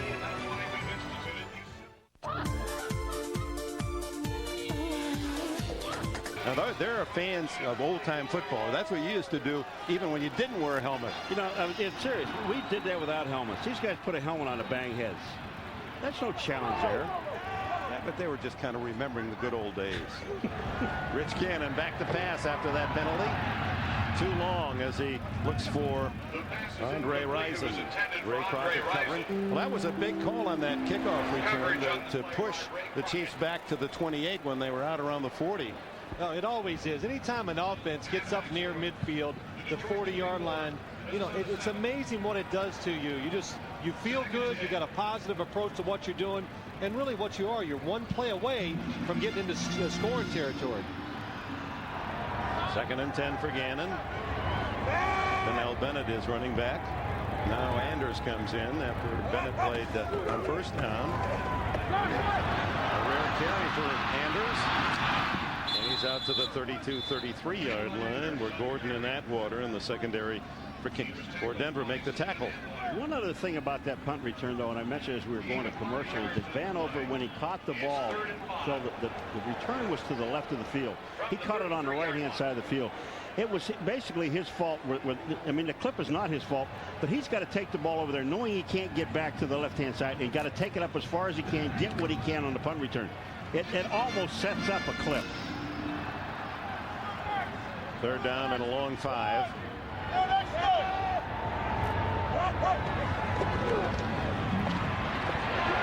scrambles. Alfred Williams gets him from behind. Able to scramble for a yard or so. No sack, so no first down. The punter Aguiar on, and Darian Gordon, who's playing defensively, to get a feel for where he should line up to return the punt, will look to the sidelines where Tom Ruin and Jason Elam will help him line up, pick the spot. And they've said, about the 25-yard line. That's based on how the ball is traveling and to get him in the right position. And he's been playing defensive corner, has to hurry back there, wants to be in the right spot. Aguiar, one block, sends a high kick short. Jordan, fair catch at the 30-yard line. Not giving him any chance to return that one after the double touchdowns a week ago. Chiefs in the second quarter, a pair of touchdowns to lead at 14-13. Look at how Denver began this game. They just were overpowering. 203 yards, 13 points, and 3 drives. But since the adjustments defensively by Kansas City, have totally shut out Denver. Dick, that is right. Kansas City made some adjustments. They changed their defense. Now they're doing a lot more hitting and reacting instead of just trying to fire back there and creating those big holes for Denver's offensive line and running backs. That last series doing a lot more blitzing. Terrell Davis. He'll quiet the crowd out to the 38-yard line. A gain of about 8 as Jerome Woods makes the stop. Jim Gray. All right, Dick. Well, the communication system that's been installed in each of the helmets of the quarterbacks is not working for the Broncos and John Elway. Jeff Lewis had been sending in the plays. It broke down in the first half. They've just abandoned it totally here in the second half. They'll either run a player in with the plays or use hand signals. Dick? All right, that was the case. Gary Kubiak sending in the substitute with the call. And you know what? They probably haven't worked on their hand signals as much as you normally would, because you just don't expect those communicating system in their helmet to go down. 2nd and 2 for Elway. Terrell Davis spins out to the 40-yard line. It'll be close to a first down. Time for an update. To New York we go. All right, Dick, in Tampa, ask the Bucs what's for in that game. Now, Trent Dilfer can throw what I call that straight ball. I mean, you give him an open line between him and the receiver. Now, he'll stick it in there. Not the greatest touch, but has a good, powerful arm. It was a first down. Davis now with 115 yards in the game rushing. Elway throws incomplete. Rod Smith, who made the spectacular catch in the second quarter, unable to twist around and snag that one. This is probably about as conservative play calling I've ever seen from the Denver Broncos. Rod Smith, he's open. John Elway trying to anticipate, throws it to the outside shoulder. Rod Smith can't make the adjustment. You know, Terrell Davis, in the first 3 series, you saw that 200 and some yards, and mostly Terrell Davis carrying the football. And here they are. They came out here and they ran 2 plays. He gets a first down. They go back on first down again and throw the ball. Is that just a changeup? Well, you can't run it every single down. They're trying to catch the Kansas City defense off guard. Terrell Davis breaks 3 tackles and then is crushed down at the 46-yard line. But he could have been stopped for a loss, and he picks up 6 yards on the carry. This just shows you Terrell Davis's agility. I mean, this is an athlete. Watch the people. Carter, number 34, is the first guy that's going to miss. Now watch this move. Outside, he's stumbling. Carter at his feet. He's up. He misses, goes through another tackle, and then gets hit, picks up about 6 yards on the plate. Now that's just true athleticism. Davis, 3 carries on this drive, and an incomplete pass by Elway. As the yards continue to rack up, Elway is racked up himself. Sack number 5, fumble on the play. Donnie Edwards was the man who made the hit. They've whistled it dead, although Edwards is in the end zone. You said something in the beginning of this game that Derek Thomas, this is a game that he has to step up, and he's the guy that's causing all of this. Now they signal the fumble recovered by Kansas City. It took a while. Officials debated, and the sack and fumble. And Edwards recovers for the Chiefs at the 35-yard line. Make it the 36. Donnie Edwards, Dan Williams hits him, makes the ball come out. It was a race to the quarterback. Everybody getting pressure that time. And maybe this is one of the reasons why Denver has been so conservative running the football, because when you get in obvious passing situations, the Chiefs have proven they can rush the quarterback. So with a 14-13 lead and the first turnover for the Chiefs at the 36. Greg Hill in the backfield now shifts out on the wing. Damon Hughes with a touchdown in motion. Gannon sees open territory, but he can't get away from Tonavasa. Tonavasa with a tackle. And it'll be a gain of, well, let's see where they spot it. Might be a sack for Tonavasa. No, they call it a gain. Well, look at on the left-hand side. You see Derek Thomas coming? That forces Elway to really step up inside to the other linebackers. Steps up, then Wayne Simmons, Terrell Davis blocking him. You know, the Kansas City likes those odds. When they can get Wayne Simmons, good pass rusher, on a running back, he should get by him. Donnie Edwards, who had 4 forced fumbles prior to today, and played his football at UCLA. Second down. Call it a long 9. Gannon. Complete. Joe Horn, and a flag down as Horn is tackled at the 17. Only his second catch of the season. He gives Kansas City something Marty Schottenheimer says they have not had, and that is downfield speed. They have some extra flags out there. Holding against Denver. Holding. Number 53 on the defense. That penalty is declined. Result of the play, first down. That's Bill Romanowski and the Chiefs. You know, this is after the play. He's still upset over. I guess he didn't get to hold him enough. So I'm gonna get you better. But Romanowski is excellent with his hands at the point of attack. One of the reasons why he can cover people down the field is because of that. Joe Horn, they like his speed. He can separate from the defender, give the quarterback some area to throw the football into. Played with Memphis in this Canadian League 2 years ago, did Horn. Gannon throws incomplete, intended for Tony Gonzalez. Romanowski on the coverage. Well, I'll tell you what, you talked about this guy also at the beginning, Keith Traylor. This guy is coming up the field. They were about to slow him down. He hits Gannon just as Gannon's about to throw the football. Traylor came into the league as a linebacker, drafted by Denver originally, and then migrated here to Kansas City and eventually be put on the weight to work at that tackle position, is now over 300 pounds. Micah Spears in for Jeff Criswell at left tackle again. Give it to Kimball Anders. Anders trying to get outside. Can't make the corner as John Mobley, boy, he's got speed at 4.5 speed at that linebacker spot. Makes the tackle. Well, he makes the tackle, but the guy you talked about earlier in this game, Steve Atwater, number 27, is the guy that's on the outside, and he's the safety. And he comes up inside. He almost got caught twice in this game that I've watched inside, but he's got enough quickness to get himself back outside. Plus, Mobley, number 51, helping out. Rich Gannon has thrown sparingly, 5 for 10, a touchdown and an interception. The interception coming in the last play of the half, and he'll call time here. It's 3rd down and 9. Kansas City with a 14-13 lead. Arrowhead, it's 3rd and 9 Kansas City at the Denver 16. Rich Gannon down the middle and incomplete. And a flag down. Tony Gonzalez, the tight end, was the intended receiver. And they've thrown the flag on the Bronco defender. Alan Aldridge.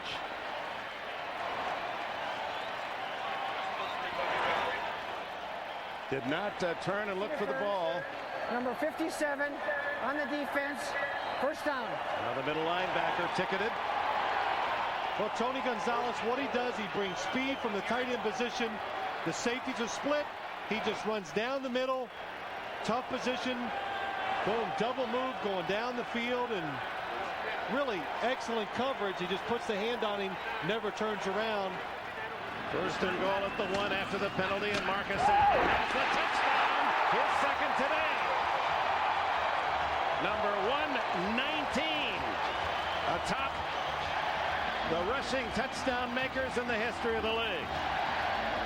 You know, I know it's only a yard, Dick, but I'll tell you what, when he gets in that area like 3rd and short yardage, 1st and goal, whatever it is, I mean, he explodes. He plays the situations very well. That's what you'd expect from a veteran running back. Try for point. Stojanovic. And it's 21-13. Well, they talk about a nose for the goal line. Allen with eyes for a touchdown. It's 21-13.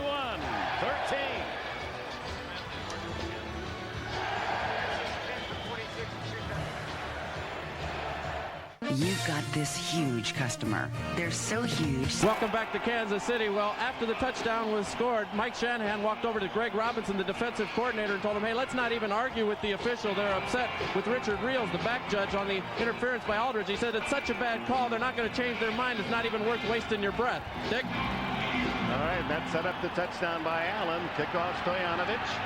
Vaughn Hebron finds a hole. Still on his feet and out to the 45-yard line. Finally tackled by Reggie Tongue. 38 on the return. He was tackled by Reggie Tongue. How about that interference call, Phil? What were your thoughts? I think Jim Gray was right. The coaches are right. The pass, the receiver was covered the whole play. He had no chance to catch it. Alan Aldridge did not impede the progress of the receiver. Sometimes he did put a hand up around the shoulder, but it's late. The play is really over when he does it, and I just think it was not a good call for Denver. The injured player is Danon Hughes. Hughes with a touchdown catch earlier in the 1st half. Best starting field position for Elway the entire game as he opens at his own 45. But the pass pressure has become pretty intense. He throws to Rod Smith, and Smith with a pickup of 14 before James Hasty can run him out of bounds at the 41 of the Chiefs. Now I know why they threw on 1st down. This was the play they threw on 1st down a little while ago. Was on the other side of Rod Smith. They see something on the top side where he's open, Phil. Well, they know he's going to be open this time. John Elway just waits and gathers himself for that extra half a second and delivers the ball to the chest of the wide receiver. Easy catch for Rod Smith. Smith with 4 today, 47 to lead the Denver Broncos on the season. On the backfield, actually the tight end, rather, Dwayne Carswell. A rare opportunity for Carswell, the tight end from Liberty. He has his 9th catch. Carswell caught the ball. 4 guys hit him, and then finally, number 59, Donnie Edwards, decides, I'll take the last little shot. Oh, yeah. He gets him, he drills him as he's going to the ground. Now, this defense is young and fast and very aggressive, and Donnie Edwards, I think he summed it up well yesterday. He says, what we lack in experience, we make up with enthusiasm. We're going to run around. We might make mistakes, but we're going to hit you. At the 37, 2nd and 6. Shannon Sharp in motion. Terrell Davis swings outside. 3 defenders drag him down short of the first down at the 31. It'll be 3rd and 1.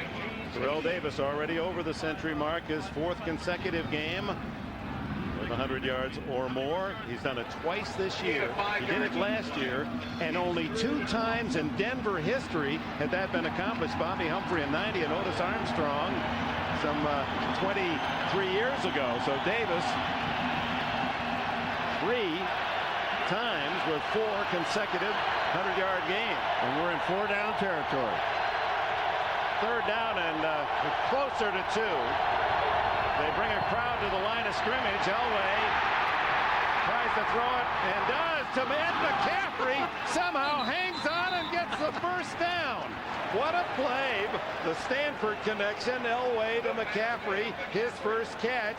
Not much yardage, but enough for a first down when Elway looked as if he was going to be sacked. Why are you shaking your head, Phil? Because Eddie McCaffrey is really tough, and he is for a wide receiver. He comes across. Watch what happens. He gets beat by Derek Thomas. Then he's smart enough to know, let me get away in case John gets free. Jerome Woods lays the wood on him hard, but Big Eddie stays up and still makes the play. And here comes Derek. Now watch this. He throws McCaffrey away. He's on Elway, and you're right about McCaffrey.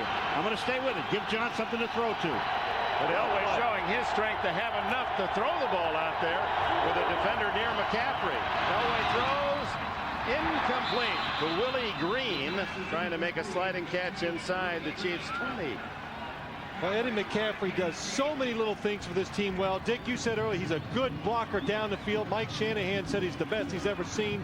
But that's what's important. He gets beat, and he had the presence of mind to look up for the football in case John Elway pulled away from Derek Thomas. One other little thing. Did you see what he did when he was running with the ball? Knowing he's going to get hit, he moved it to the other hand where he's going to put the ball away from the guy tackling him. I mean, he does everything so well. First catch in 2 games for McCaffrey, but it was a big one. 2nd and 10 at the 28. Elway down the middle to Sharp. Incomplete. Knocked down by Reggie Tongue. Well, that's just another example of the Denver Broncos, and you got a good player. Try to get the ball to the good player. And here's the Kansas City Chiefs outline. Look at all the routes that Shannon Sharp runs. He loves to go in the flats, and every once in a while when you give him man coverage, he's going to go deep. This is a 4-game breakdown by the Kansas City Chiefs coaches on Shannon Sharp, and man, that's a lot of hard work that goes into something like that. Either that or that's a weather pattern off the Bahamas. I thought that was the great reef out there in Australia. The depths, water depths. Boy, that is really getting down to the fine ball. Rod Smith fighting for a first down, doesn't get there. Tackled at the 20 by Jerome Woods.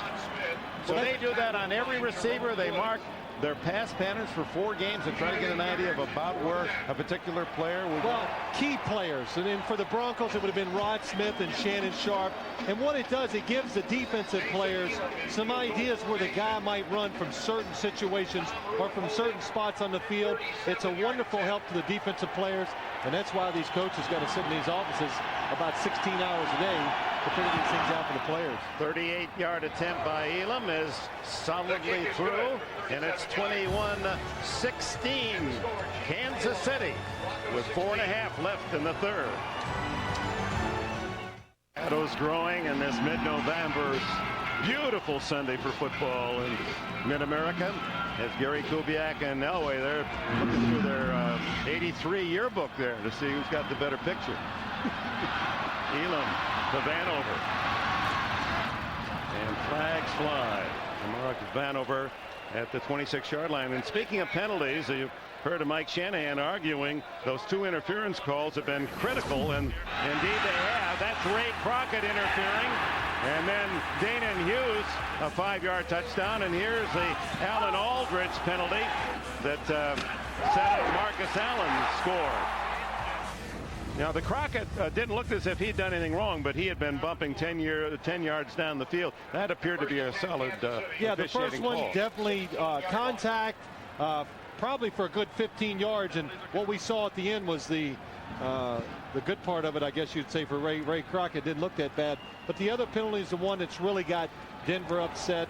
Down the field, they had the perfect defense on. They had him covered.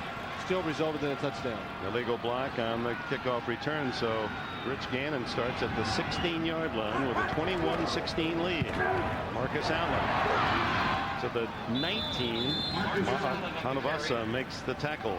Well, the one thing, Jim Gray was down on the sidelines and he overheard Mike Shanahan saying to the officials, say, look, let them play, let them score on their own. Don't you call a penalty and have them score.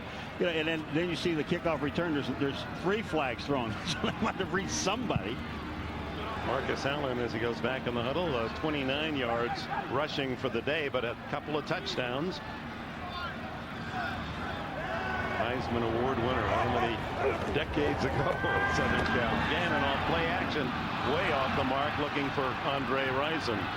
The NFL season extends to World Wide Web on NFL.com, the league's official website. Visit NFL.com for all the scores, statistics, including a complete roundup of this weekend's scores in action. And you'll also get to chat with some of the NFL's biggest stars, all at NFL.com. You said earlier that the Kansas City Chiefs, after that first quarter and a half, adjusted their defense. Has Denver done the same? Well, Denver, what I like they're doing, they are shutting out these Kansas City wide receivers. They cannot get any space between them and the defender to give Rich Gannon a place to throw the football. Trailer almost offside, and Rich Gannon is sacked for the first time today at the 17-yard line. Tanavasa and Alan Aldrich were there. For Tanavasa, this young man from Hawaii leads the Broncos coming in with 7.5 sacks on the season. And Bill Romanowski there as well, and he now is being credited with the sack. Rock Tanavasa. That's what MAA means. Rock in Samoan. Phil and I know him as Rock. 267 pounds. Mike Shanahan says it's all motor. The man just keeps going, keeps working. That's why he's been successful as a defensive lineman. So with a 5-point lead, it's Aguiar punting. Very high again to Gordon. Gonna gamble, and he's hit immediately by Greg Minuski. Minuski was the star in the special teams for the Kansas City Chiefs. He had a beat on him all the way. Talking to Gordon yesterday about punt returning and who's back there tells you when the fair catch and when not the fair catch. He said it's only feeling on my part. I'm the one that has to make the decision. I have to feel it. All of a sudden, watch this. You want to feel something? Feel this. Bonk, bing. Oh. Well, you got to take a chance if you want to make a big play. That time he took a chance and it didn't work out. But that scores points with coaches. I mean, he's able to be aggressive. Those are the guys that will get you some touchdowns on returns. Flag down, false start against the Broncos. No play. Number 84. Shannon Sharp with a twitch. Prior to the snap, false start, number 84, offense. 5-yard penalty. You'd have been a good official, Paul. Why didn't you take up officiating? I hated the shoes. I don't like the shoes. Well, it's the stripes. They make you look heavy. Well, heavier. A lot of people say when you have stripes, you should be in jail. There you go. At the 36-yard line. First down, 15. We just saw Gordon on the sidelines, and he had the flu yesterday. He wasn't feeling very good. Plus, he got hit in the head on that last punt return. McCaffrey, okay, he's back in the game to the bottom of your picture. Rod Smith to the left.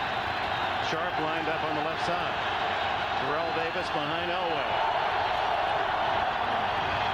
Throw, Sharp to the 48-yard, Smith to the 48-yard line as Rod Smith has his 5th catch, 12 more on that play to bring up 2nd and 3. Phil, that's like the 5th or 6th time he's throwing that pass out there to Smith.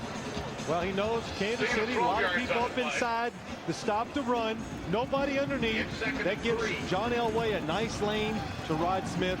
Pretty easy completion for a quarterback, of his caliber. Mark McMillan made the tackle, the smallest defender in the entire NFL. 5'7" and 148 pounds. Second and short. Terrell Davis breaks a tackle, fights his way close to the sticks, and that appears to be good enough as they spot it for a first down at the Kansas City 47-yard line. 131 yards now for Terrell Davis. Here is another guy, Dick, that you don't try to even think about arm tackling this guy. Watch Terrell Davis's feet. Once he makes a commitment to go upfield, his legs are moving all the time, gets the first down. They spotted at the 48. Davis, another big game for the Broncos. Over 100 yards, 9 of the 11 played this season.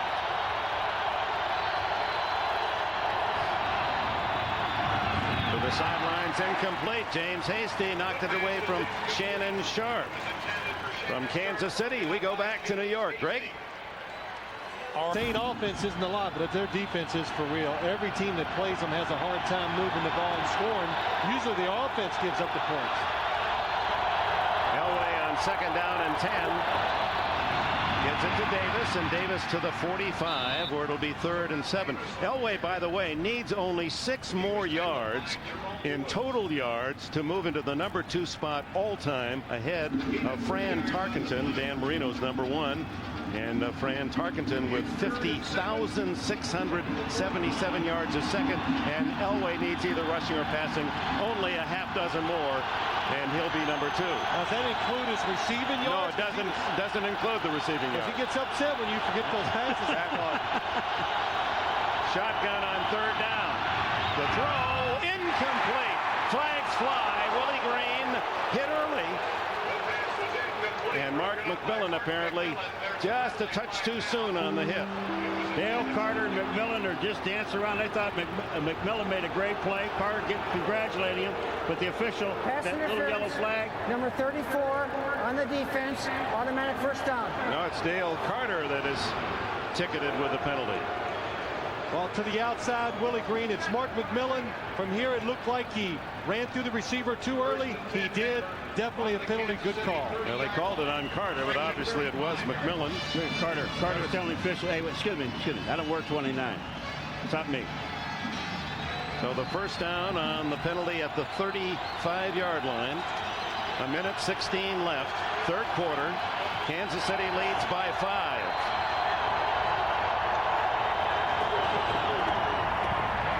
Davis ducks under 2 Chiefs.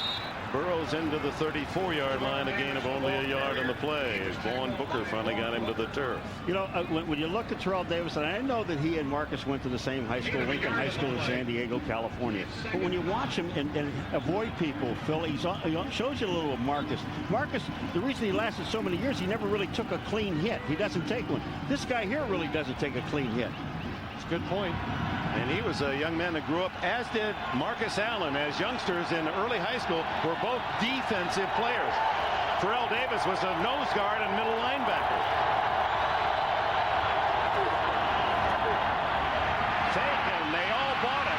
Elway, well, he's not going to take any chances. Pushed out of bounds, and the flag will fly as Donnie Edwards. And there's the aggressive nature of a young player. He just couldn't resist giving him a little extra once Elway left the field of play. That's not aggressiveness. That's stupidity. That is stupidity. I mean, you're talking about the quarterback. I mean, you don't even do it to a back or a receiver. But you're talking like John Elway, the quarterback, running. He's already out of bounds. He's committed himself out. And then to shove him after that, that's crazy. Here it is. Good fake. Well, take a look. Here comes Elway. Now watch it, Elway. Elway's he's running out of bounds. There's no look at this. And then push him. Personal foul. Unnecessary roughness. Number 59, defense. 15-yard penalty. First down. That's Donnie Edwards. See, the reason they're calling this is because Elway, Dick, is not making any attempt to go downfield with the ball. He has definitely committed himself to run out of bounds. And he's out of bounds. And he is out of bounds. He's fortunate. He went into one of those photographers. Could have been injured on the play. That's for certain. Well, so Elway, with that rush, now needs only 1 yard past Tarkenton. Doesn't want to get by him in that regard. But it's a first down at the 14. Trailing by 5. Late in the 3rd. Look out left. Elway changing the play. Davis hit in the backfield. And that's a case where the crowd, boy, they're so sharp here. They knew when he was audibilizing. They raised their voices, made it all the more difficult. That's the end of 3.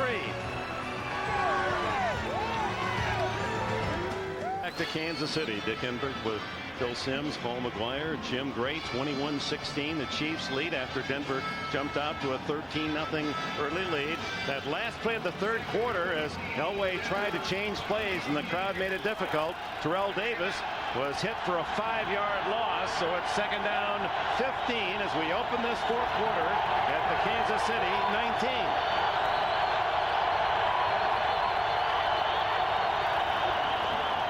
Elway for Smith.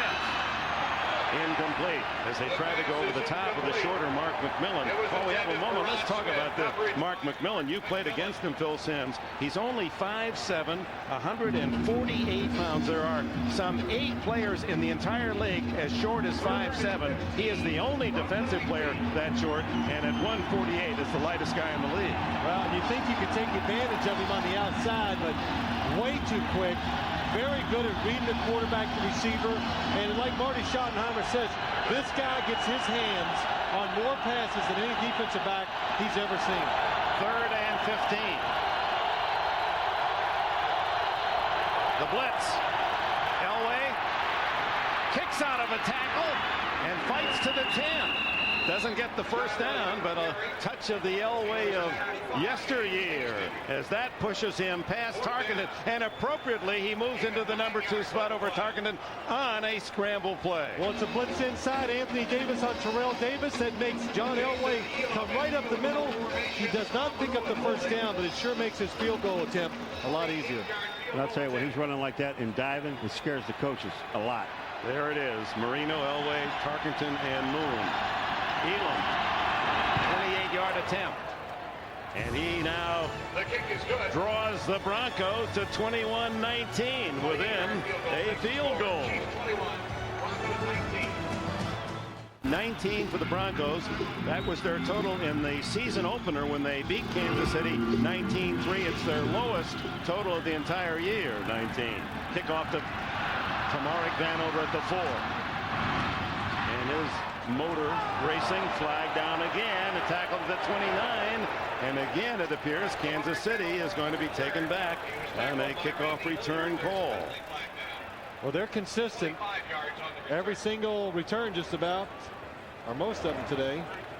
9th Kansas City penalty, holding on the return. Well, while they mark that off, Marty Schottenheimer told us yesterday his one single theme of this week against Denver was we've got to be more physical. Number 77 on the return team. 10-yard penalty, first down. Than we have been all season long. And here's some evidence his players were listening.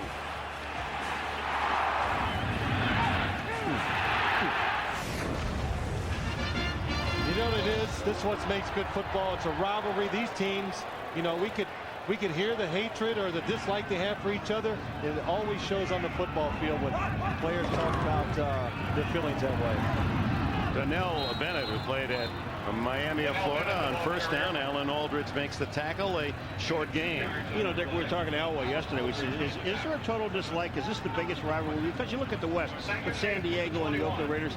He said, for us, the players, this is our biggest rivalry. But for the fans in Denver, it's Oakland. It'll always be the Raiders. But for us, it's this team right here. Yeah, they play Oakland next week, and the fans are looking right by Kansas City. They can't wait. They got their tickets ready to go against the Raiders next Sunday at Mile High. Or Monday. It's a Monday night game. Gannon out of the backfield to Bennett. Steve Atwater there to slow him down, and Alan Aldridge there for the tackle. At the 22-yard line, where it'll be a 3rd down and 7. You know, when you have a reputation as a tough safety like Atwater has, and you catch the ball out there in space, you do kind of tap your feet a little bit to see if you can move away from Atwater, because Atwater was about ready to tag him. Steve Atwater, who has been to the Pro Bowl 7 times, 7 consecutive times. 3rd and 7. Braxton coming up to the line of scrimmage and then pulls back as Gannon scrambles. gets out to the 26-yard line, a pickup of 4, but not enough for the first down. And Neil Smith, along with Keith Traylor, collaborate on the tackle to ex-Chiefs. Well, Rich Gannon just not having enough time to look down the field, and even if he could look down the field, what he would see is a lot of players covered by the defensive secondary. Neil Smith does a good job coming off the block, keep chasing that quarterback, because Rich Gannon acting like a running back, trying to pick up the first down, not like a quarterback who would be trying to find that ground quicker. Well, Aguiar's been kicking very high to try to stop the Gordon danger after Gordon alerted the league with his 2 touchdown returns last week. Very high again. Fair catch, Gordon at the 29-yard line. So Denver with the ball, trailing by 2. 12 minutes to go in the 4th. Tick remaining in this period. John Elway with his team down 21-19. Elway at his best, coming from behind. 38 game-winning drives in the final quarter. 6 of those against Kansas City, his personal high. And you throw in those against Schottenheimer when Marty was in Cleveland as the head coach, and he has really been demonic to the head coach of the Chiefs, Schottenheimer. First down. Elway knows it away, although Ed McCaffrey climbing high on the sidelines to try to spear another.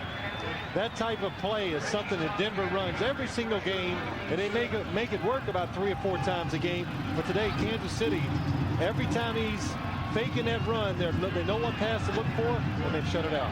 You know, the thing about this, too, when Elway went out there, Philly had so much time and so much room. He had McCaffrey coming across the middle. He was wide open in the middle of the field, but by the time he got across, 2 guys were sitting there waiting on him. McCaffrey and Smith to the left side with Shannon Sharp right. Howard Griffith in motion. Elway underneath to McCaffrey. And McCaffrey spinning for a first down at the 41. I think he likes to get hit more. Yeah, see, Eddie catches the ball and he looks for contact. You know, that's what happens. But another good job by John Elway, buying the time in the pocket. Again, he drops back. And what's happening here, you're the quarterback. He can't see down the field. There's too many big bodies. Creates a little room for himself. Eddie McCaffrey, good job of sitting down where nobody's around him and picking up the first down. You know what else he did, McCaffrey, which he does so very well? He catches the ball with his hands, Phil, not letting it hit him in the chest or anything. He makes sure he has the contact. That's Vaughn Booker injured on the play. Kansas City Chiefs defender at their 41, trailing by 2. Another flyover. We saw the Jets earlier. And here's the play was made in Buffalo. So they forgot the other parts of it. You don't have a ticket, you get to watch the game from your own perspective. And I'll tell you, that's really got to be code up there. Booker, just a leg cramp. He's okay. Will return. Terrell Davis behind Elway with 130 yards rushing today. This is his 30th carry for number 30. And they're after him at the 40-yard line. No gain at all. Anthony Davis led the charge. A lot of people, you'd sit at home and you go, now how can Terrell Davis in Denver run the football so well the whole first half, and then you come out and you see so many running plays past that first quarter that they can't, they're having a hard time. If it wasn't for Terrell Davis making good runs, they wouldn't even get back to the line of scrimmage. And, well, what are they doing? Well, change of philosophy, and these guys on the other side are pretty good too. They're pros, and you just can't beat them up for 48 minutes in the game. There's his numbers the last 3 years. Pretty nice, huh? Best season of all here in his 3rd. Elway off play action, going long. Rod Smith, incomplete. And it was McMillan to break it up. Mighty Mouse.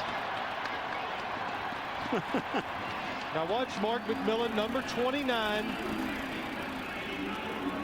Dick, I think you called it right. Mighty Mouse, good position, cuts right in front, gets that arm, looks back for the football, and see, that's what's confusing for me as a fan.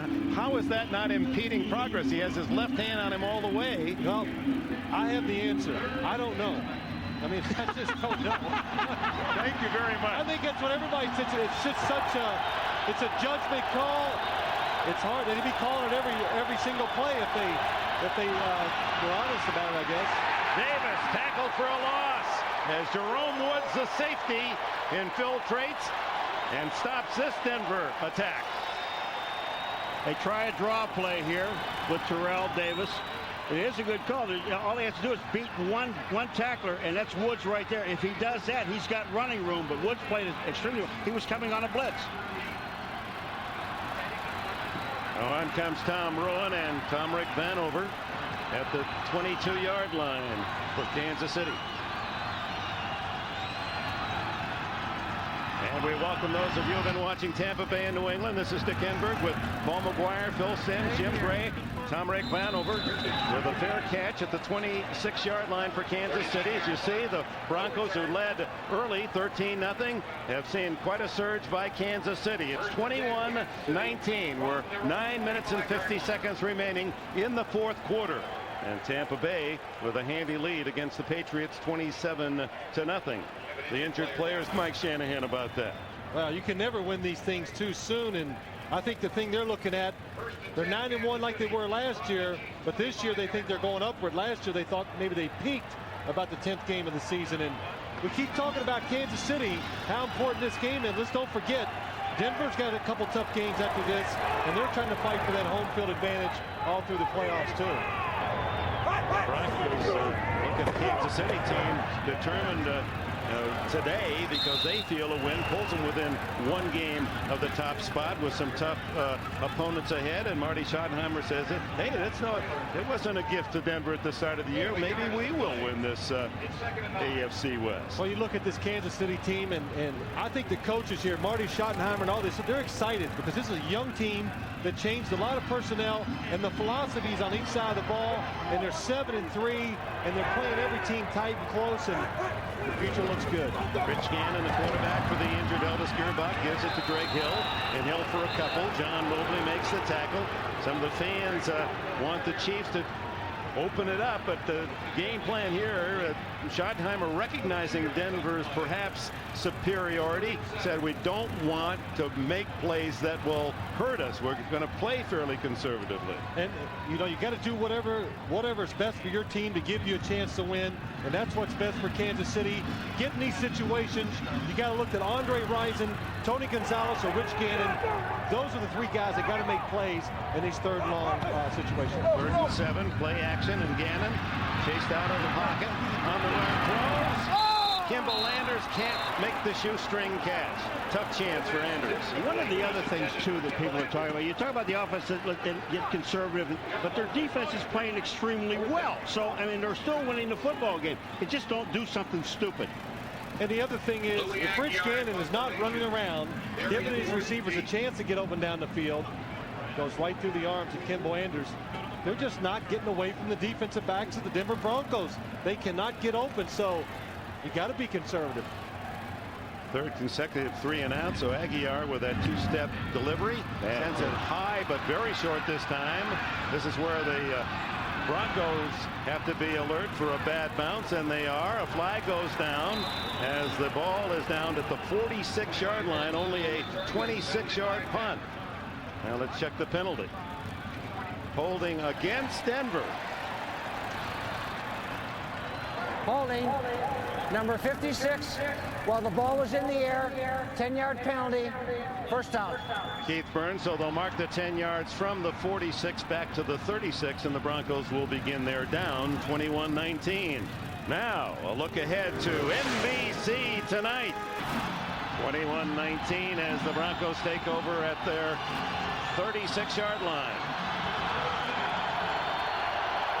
They're on their feet in Kansas City's Arrowhead Stadium, 78,000. Denver trailing 21-19, taking over at the 36, Terrell Davis. And he's smothered again after maybe a yard gain as Anthony Davis, number 50, in on the tackle. John Elway, a master of the comeback in his 15 brilliant years in the NFL, trying to come up with another against rival Kansas City. Now, John Elway, his helmet, the thing that the coaches call in to communicate with him, it's gone down, so they're using the good old system. Gary Kubiak, the coordinator, offensive coordinator, is just yelling the plays to John Elway. That's the way to get the plays in.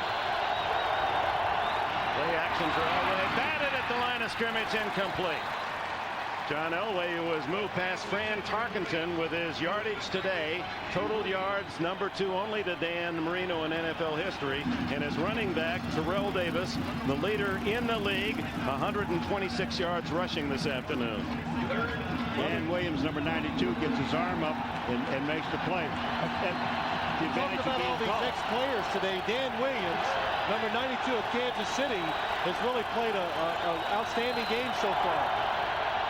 Played at Toledo, was a #1 pick of the Broncos in '93. Elway over the middle, caught by Smith.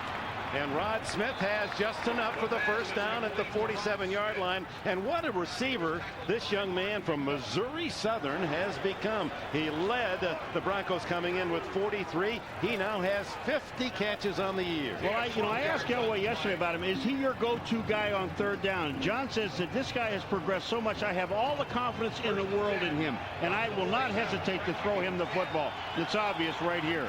He was a college quarterback at Little Missouri Southern, and in his senior year, his coach said, you want to make All-America, you got to play receiver, and it's paid off. On first down, Elway guns it to Shannon Sharp, and Sharp, with a flag down, is tackled right at the sticks at the Kansas City 43. Definitely against Shannon Sharp, Dick. He pushed off with both hands, went down, got him extended, pushed James Hasty. That's why he was wide open. He told us yesterday he's strong. He wants Hasty covering him because he knows how to push off. But this time he pushed off and got caught. Shannon Sharp with the penalty as you look at the other scores. Number 84, offense. 10-yard penalty. Repeat first down. So instead of a 10-yard gain, a 10-yard penalty. So 20 yards that cost Denver. Yeah, that's pretty easy for the officials to see. Both hands to the chest of James Hasty. And you're right, Paul, he is strong. James, he ran another 5 yards after he got in. So first down, 20 for Elway. 6:45 left in the fourth period. Throws incomplete. Smith wasn't looking for the ball. Rod Smith, who has 7 catches today, and you'll see a lot of games and not find one reception any more spectacular than this one. Watch this play. 43 yards. Smith one-handed catch. While being tackled, and is able to pull it in, get back up and gain a few more. And that set up one of Denver's scores. The touchdown Sharp from Elway.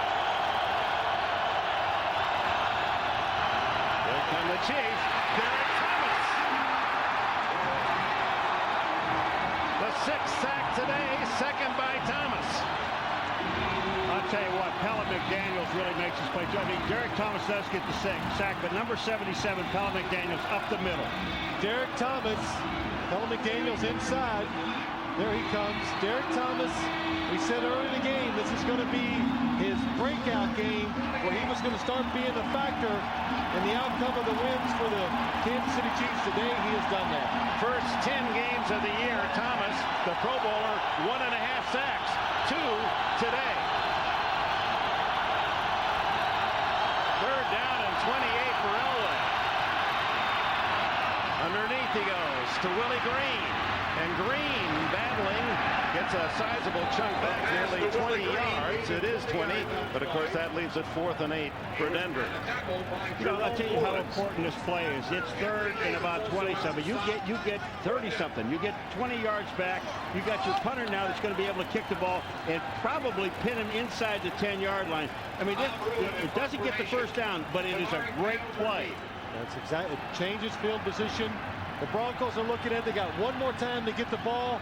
They hope this play they made there will get the ball back for them around midfield. From the 49, the ball centered to Tom Ruin.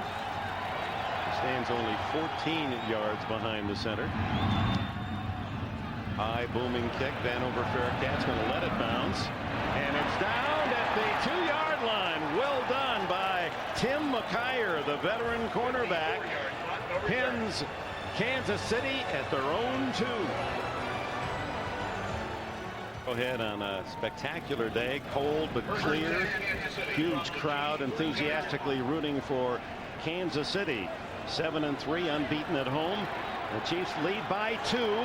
Pat Bowlen, the owner of the Broncos, bird's eye look at the ball at the 3-yard line. Rich Gannon for the injured Elvis back gives to Marcus Allen, and the veteran with a couple more touchdown runs today, short yardage runs, gets it out to the 6-yard line, and we're at the 5-minute mark. Okay, 5-minute mark, so you understand, folks. 2 timeouts left for Kansas City, 3 for the Denver Broncos. Paul Hackett, the offensive coordinator for Kansas City. Where you dig in there as an offensive coordinator or as a quarterback, find a way to get 1 first down, because that will eat up 3 minutes of the clock if you can just get 1 first down running the football. And I always thought a good thing to do as a quarterback, try to draw them all sides in this situation. Long count? Long count, hard run. Rison in motion. Big hole for Allen. He's out to the 12, and that's going to be close, maybe a yard shy. Harold Hasselbach makes the tackle. So 3rd down and 1. You know, I got to tell you something. I saw this a couple weeks ago in Buffalo, and they needed to hold on to the ball against the Miami Dolphins, and they brought Thurman Thomas into the game to hold on to the football. He picks up a very important first down, and they go on and win the football game. And here it is now. Where do you go? You go to this guy, Marcus Allen. He is the guy, the most experienced, the guy with sure hands, the guy you want. You want the ball in his hands. This is big. If they make the first down, they'll force Denver to start using their timeouts. 3rd and 1. Who else? Allen. Hit hard, but drives for the first down at the 14. Well, they do 2 good things, Paul. They bring in their sure short yardage runner, Marcus Allen. All 3 running plays over their best offensive lineman. The center, Grunhard again. Will Shields, a guard, and Dave Zott. They physically push up in there. Good job by Dave Zott pulling around, creating a hole, and wow. Mobley really running. Mobley took the worst of that collision, and he is down. Marcus Allen, 3 carries from the 3-yard line and able to pick up the first down. 11 total on those 3 tries for the veteran, who just refuses to face the calendar, stays young, and well, he thought he would be the backup, play only sparingly behind Greg Hill this year. This was the year that the youngster Hill, in his 4th season out of Texas A&M, was going to be the man, and started the season that way, but couldn't take it away totally from Marcus. Well, Marcus Allen, I don't know if he said he's going to retire after this year. I don't see any reason why he should. No running back in the history of the game has played in more games, rushed for more touchdowns, caught more passes. Well, remarkable man. You know, Dick, he doesn't take a big beating because he doesn't have to carry the ball. He's not their main runner every single game. He's learned how to, take the punishment, and they got a good young team. Well, the thing about Future looks good. Yeah, what Marcus is, again, everybody's talked about it and everybody's seen it. And when you watch him run, he doesn't take the big shot. He gets down, he leans, he picks up the extra yard, but he's always falling forward. There was no timeout taken. The clock is running. And now Gannon goes long for Rison. Is he in bounds? No. Flag is down in the secondary of the Broncos. Andre Rison, reborn here in Kansas City, their leading receiver, holding against Denver, so it'll be a first down regardless. They'll mark that off from the 14. I'm going to tell you what, you do. Number 53 on the defense, 5-yard penalty, first down. That's Bill Romanowski, but you look at the catches that Andre Rison makes. I mean, that was truly a remarkable catch. He couldn't stay in bounds, but he did a full 360. Andre Previn Rison, he is musical at times. His mother loved that famed composer, director, conductor. Well, let's take a look at the penalty. Here it is. Bill Romanowski against Tony Gonzalez, the tight end. Going down the middle, Romanowski gets pushed a little, gets off balance, grabs hold of the receiver. First down at the 19. Marcus Allen for a yard to the 20, and now will Denver, yes, use one of the timeouts. Oops, still going. I saw the signal timeout. 3 more seconds ticked off. Mike Shanahan featured in the 19-second half passing yards, only 52 total yards in the second half. But they lead 21-19, and they did give 3 seconds back on the clock.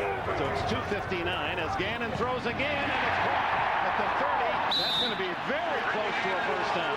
I believe he's got it. Darian Gordon makes the tackle. Andre Rison with a clutch catch. First down. And he's doing his Spider-Man. I tell you, what a throw by Rich Gannon. Kansas City knows they need one more first down to really put themselves in a good position to win the game. The ball is thrown inside and down. Nothing bad can happen. And a good catch by Andre Rison. All right, the Broncos take their second timeout. They have 1 plus a 2-minute warning, so they basically have 2 left. But this is then well orchestrated by Gannon and Marty Schottenheimer and Paul Hackett from the 3-yard line. They moved it out to the 30. 2 first downs plus a penalty first down. And they've chewed up the time where now Denver is in a desperate stop situation. Think about Kansas City's offense today. Been pretty resourceful, hasn't it? I mean, the few opportunities they have had, they've used them and scored the points. Our Miller time game summary. Chiefs leading by 2. Elway's had a good game, but sacked 6 times. Gannon used sparingly, but has made some key throws. The unexpected has been, well, I don't know how unexpected. Kamari Vanover, he's always a danger. 137 return yards, and that's been crucial to the Chiefs' comeback from a early 13-0 deficit. Marcus Allen, nothing unexpected about him carrying in the clutch. Keith Traylor and Neil Smith make the tackle. Now the timeout, and that's it for the Denver Broncos. The last timeout. And you can be assured that they're running the football to get that clock off. Alan Aldridge slow getting up. Now Mike Shanahan's team, the only loss at Oakland, and the Raiders prevailed 28. Game today, it just brings a lot of teams into this mix about getting the home field advantage, the week off, being the 1 seed or the 2 seeds. Those are the most important ones, the 1 seed and 2 seed, because you get the week off in the first playoff game at home. I tell you, one thing you hit on the head is when we talked to Elway yesterday. He says, I hate to play here. And look at 6 sacks today, and you can understand why he hates to play here. This crowd, they get in it. They have given back the timeout to Denver because of the injury, but they'll wind it up as soon as the referee, Carollo, wants to do that. They'll wind it up and force Denver to call the timeout anyway. This is really all academic. And I think that's what he's informed Mike Shanahan. I don't want to catch you off guard here. You have your timeout back, but the Kansas City Chiefs have their 25-second clock going too. But the difference is it's a 25-second clock instead of 40. Now they have to run the play before the 2-minute warning. So a big break for the Broncos. Big break. Second down 8. Gannon, good fake to Allen. Going to keep it. Stays in bounds. Hit down at the 36-yard line. It'll be 3rd down and 4. And the Denver sideline saying, don't use the timeout now. They're waving it off. They'll let it tick down 2. Well, maybe they did. Well, clock did stop. It doesn't really matter. It doesn't matter. It's going to eat up about the same amount of time. Now it all comes down to stopping them on the 3rd down regardless. So what I don't understand is why Rich Gannon didn't let the clock run down to almost 1 or 2 seconds before he snapped the ball. He snapped the ball to Kansas City Chiefs with 12 seconds left to go on that clock, and the clock was running. Had he done that, it would have gone to the 2-minute warning. Yes. Big point, good point. So that is Denver's final timeout, although the coaching staff was hoping they'd catch the eyes of the players in the field. They didn't want it. The coaches didn't want to use it there. So here's the game. If the Kansas City Chiefs can pick up 5 yards on this play, they'll have the first down and put the Broncos in an almost impossible position should the Chiefs hold on to the ball. Isn't it amazing? Almost every single week we sit up here in these situations and we talk about the clock. Clock management at the end of these games is so important, giving your team that one extra chance either way to win or lose a game. Quickly, would you throw a ball here? I wouldn't have the guts to, probably. Well, they've been throwing, though. I know. That's what I'm saying. Would you throw it here? Because if you don't complete it, they still a 2-minute warning is in effect. I say they do. Well, they got no one in the backfield. They better. Throw incomplete, intended for Vanover. Good position by Ray Crockett to deny, and that'll bring up 4th down with 2:08 left in the 4th. What happens is Denver, they just blitz everybody. Good job by the blitzers. Look inside. Got people coming from the outside, all the backers. But really what's important, the defensive backs played inside, took away the short routes by the receivers at Kansas City. And Mike Shanahan, this couldn't have worked out any better for him, the Denver Broncos, and their offense, giving them this much time. And there's Gordon, the 2-touchdown maker a week ago, back at the 23-yard line. Aguiar stops one to the right sideline. Great bounce and goes out of bounds at about the 25-yard line. They're going to call it the 24. So the 2-minute warning. John Elway, no timeouts left. 120 seconds to get 3.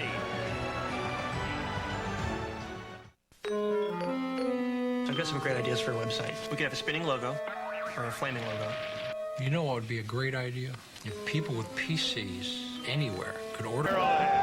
Where the Kansas City Chiefs lead 21-19. Well, he's been sacked 6 times, the real number 7, John Elway. But just like this gentleman, he's very much on his feet. And he now has possession of the ball at the 24-yard line. No timeouts. Needs to drive his team within field goal range to win it. His kicker, Jason Elam, has made 4 field goals today. Lamar Hunt, the owner of the Chiefs, enjoying it thoroughly. One of the AFL originals. Elam has kicked from 21, 38, 36, and 28 yards. Missed from 59. Both wide receivers to the right. Elway goes left, open is Green, and Green ducks out of bounds at the 36-yard line, first down. Mark McMillan, the cover man. Well, Mark McMillan is he's single covered. Willie Green on the outside, no help. This has happened to him a couple times today. When he tries to plant his feet, make that cut, he slipped and falls. John Elway as he threw, hit by Dan Williams, struggling through the block. 13 on that play. Elway, incomplete. Mark McMillan, and there'll be interference there on Willie Green. McMillan giving away more than half a foot at 5'7" against the 6'4" Green. You know, where I think they call it is at the end when he puts his arm out to try to grab him. Pass interference, number 29 on the defense, first down. McMillan at the end of this play, he's going to reach out. Here it comes. Look at Green. He's going down the sidelines. Is he inbounds? Is he staying inbounds? Because Green cannot come back in and catch the ball. So they cut him. We're pushing him out of bounds.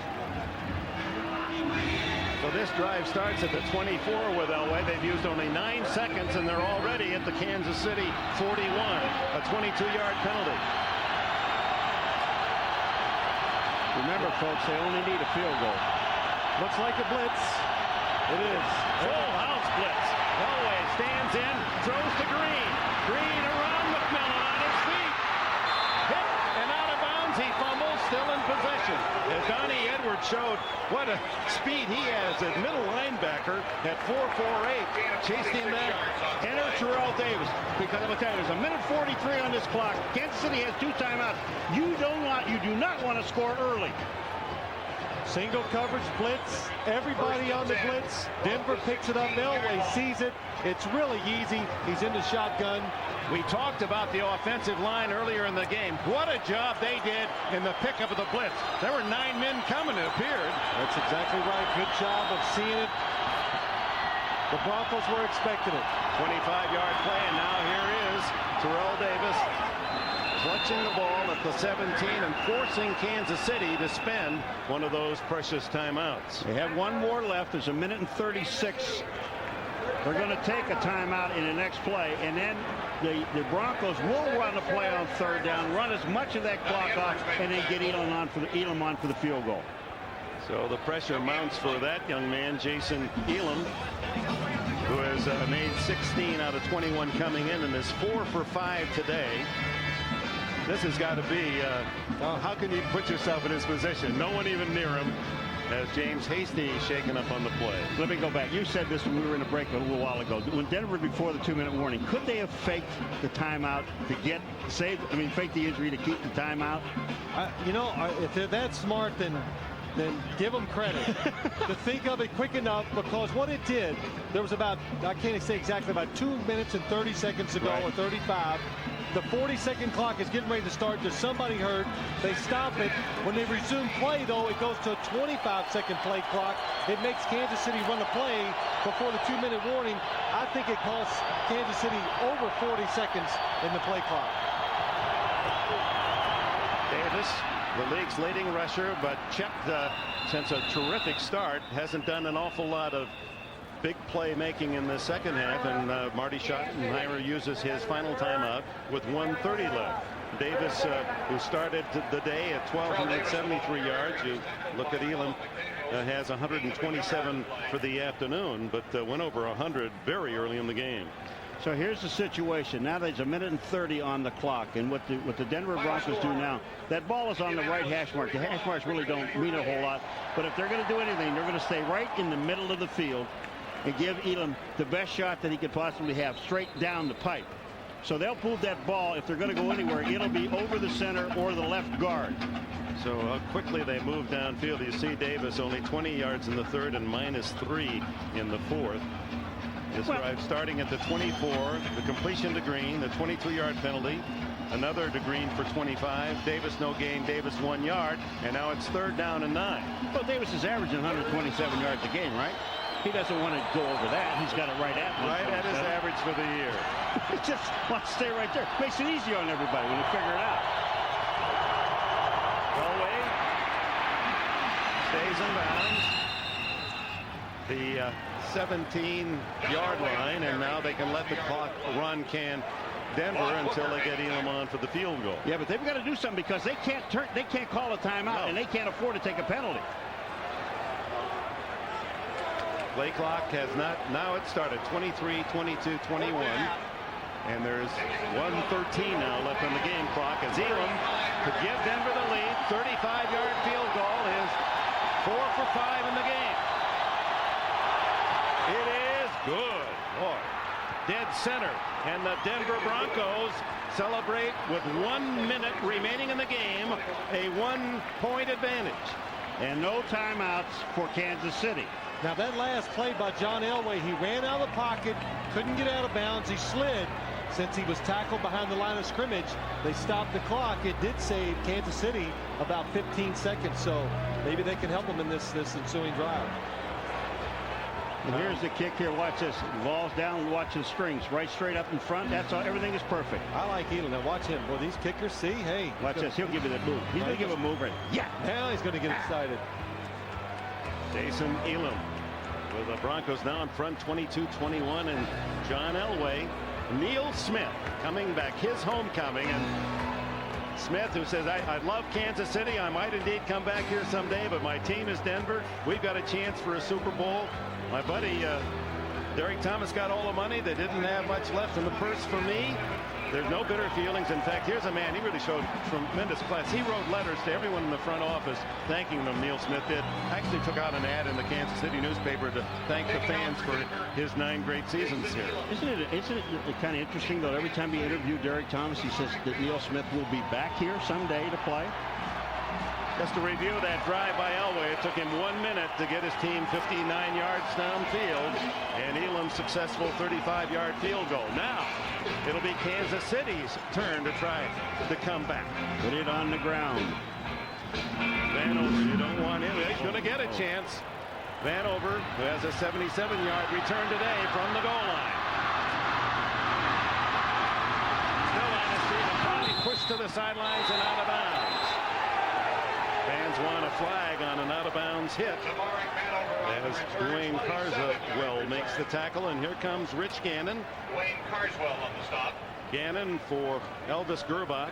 Broken collarbone 2 games ago. Gannon started at Jacksonville last week and was really pounded. You can see they've kind of called this game within certain restrictions for Gannon. They didn't want him to have to win the game.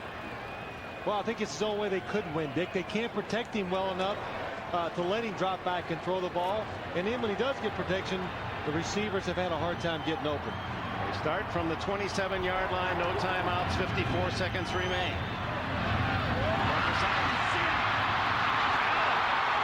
Still on his feet to the 44-yard line. Spiked the ball.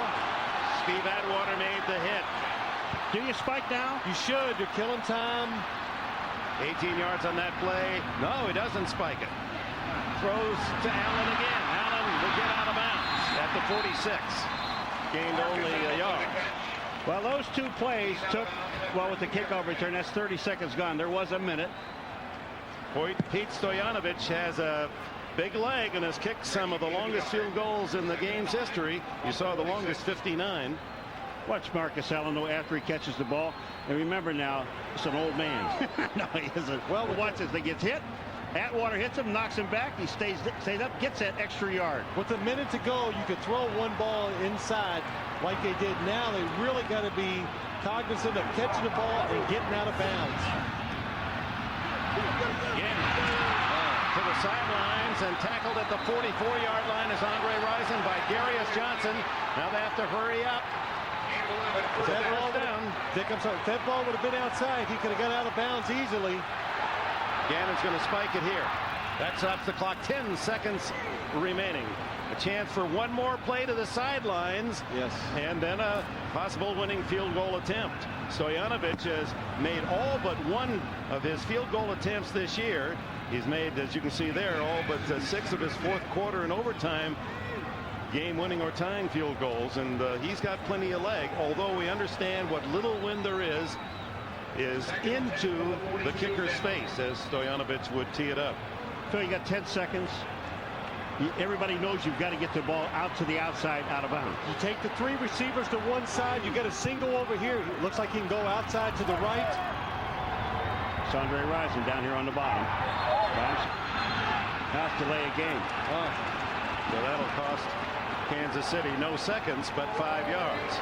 Now, offense. Right, let's go back to this. Let's go back to this. You got 3 guys on the top side. You got Andre Rison down here, single cover. Well, if they do that and they show the same look, I would think Rich Gannon was trying to change the play. He saw that. It gives you a chance to throw it down the field and outside. Let's not forget Kansas City early in the season, the second game of the year at Oakland, in somewhat the same position, and Rison on the final play of the game gets a touchdown pass. Here we go. Here's Rison on the bottom by himself. Now Denver's changed their defense. That's right. They're going to stay outside. Here he is. Give him a chance. And he is out of bounds at the 37-yard line with 4 seconds left. You got to kick the field goal now. You got to try it. Excellent job, though, by the Kansas City offense, Andre Rison and Rich Gannon. Well, Pete Stoyanovich into a slight wind.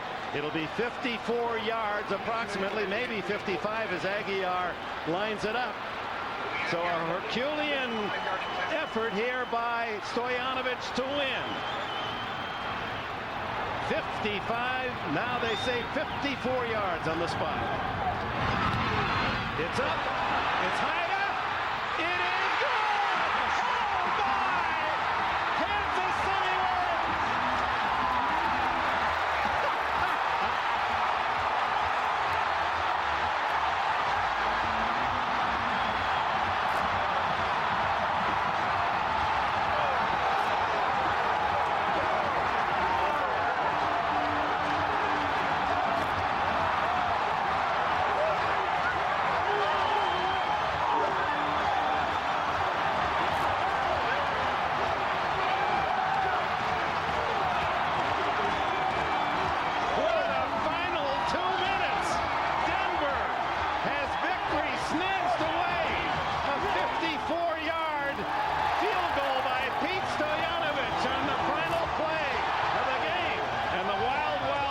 Encounter in Kansas City goes to the Chiefs.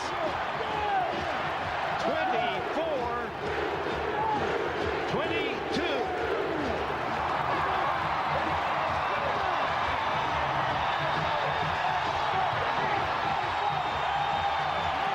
They're carrying Stoyanovich off the field. A line drive by Stoyanovich. It didn't appear to have enough. It just squeaked over the crossbar. Well, I think you're saying it right. A line drive. This is the only way he can get the ball to go 54 yards. It's almost a knuckleball when it took off and moved. And watch how close it is. Maybe by a yard. Inches over the top of the crossbar. when you look at this kick, though, you got to go back to the last play. They gave Andre Rison all the room he wanted to the outside to go as far as he wanted to go. Why would you be in that? Why would you at least put a guy up on him? Marty Schottenheimer willed that one through. Oh, Marty couldn't yell all day, but he's going to yell now. Lamar Hunt, owner of the Chiefs. Mike Shanahan, his team battled back, took the lead. Appeared they were going to escape Kansas City with a win. Neil Smith, who wanted most of all a Denver victory, his new team, the former Chiefs star. Oh my. Jim? All right, thank you very much. Dick, Pete, tell us about that last kick. I tell you what, I was glad to get out there and get the opportunity. You know, when Jason kicked his 5th field goal of the day, I was just hoping to get a shot. You know, I hadn't kicked one all day today, and it was the first one I had, and I made good on it. It barely got through there. What was your thought as you watched it? I was stretching it at that point. In pregame, I was hitting him from about 53 and just barely making it. And 55 was a long kick in this weather and these conditions. And I tell you what, it couldn't have come at a better time. So many times Elway has done this to Kansas City. How does it feel to finally do it back to him? Well, so many times I did this with Marino in Miami. And I'll tell you what, there's a new beginning here in Kansas City, and today was my day with the Chiefs. Might this have saved the Chiefs season?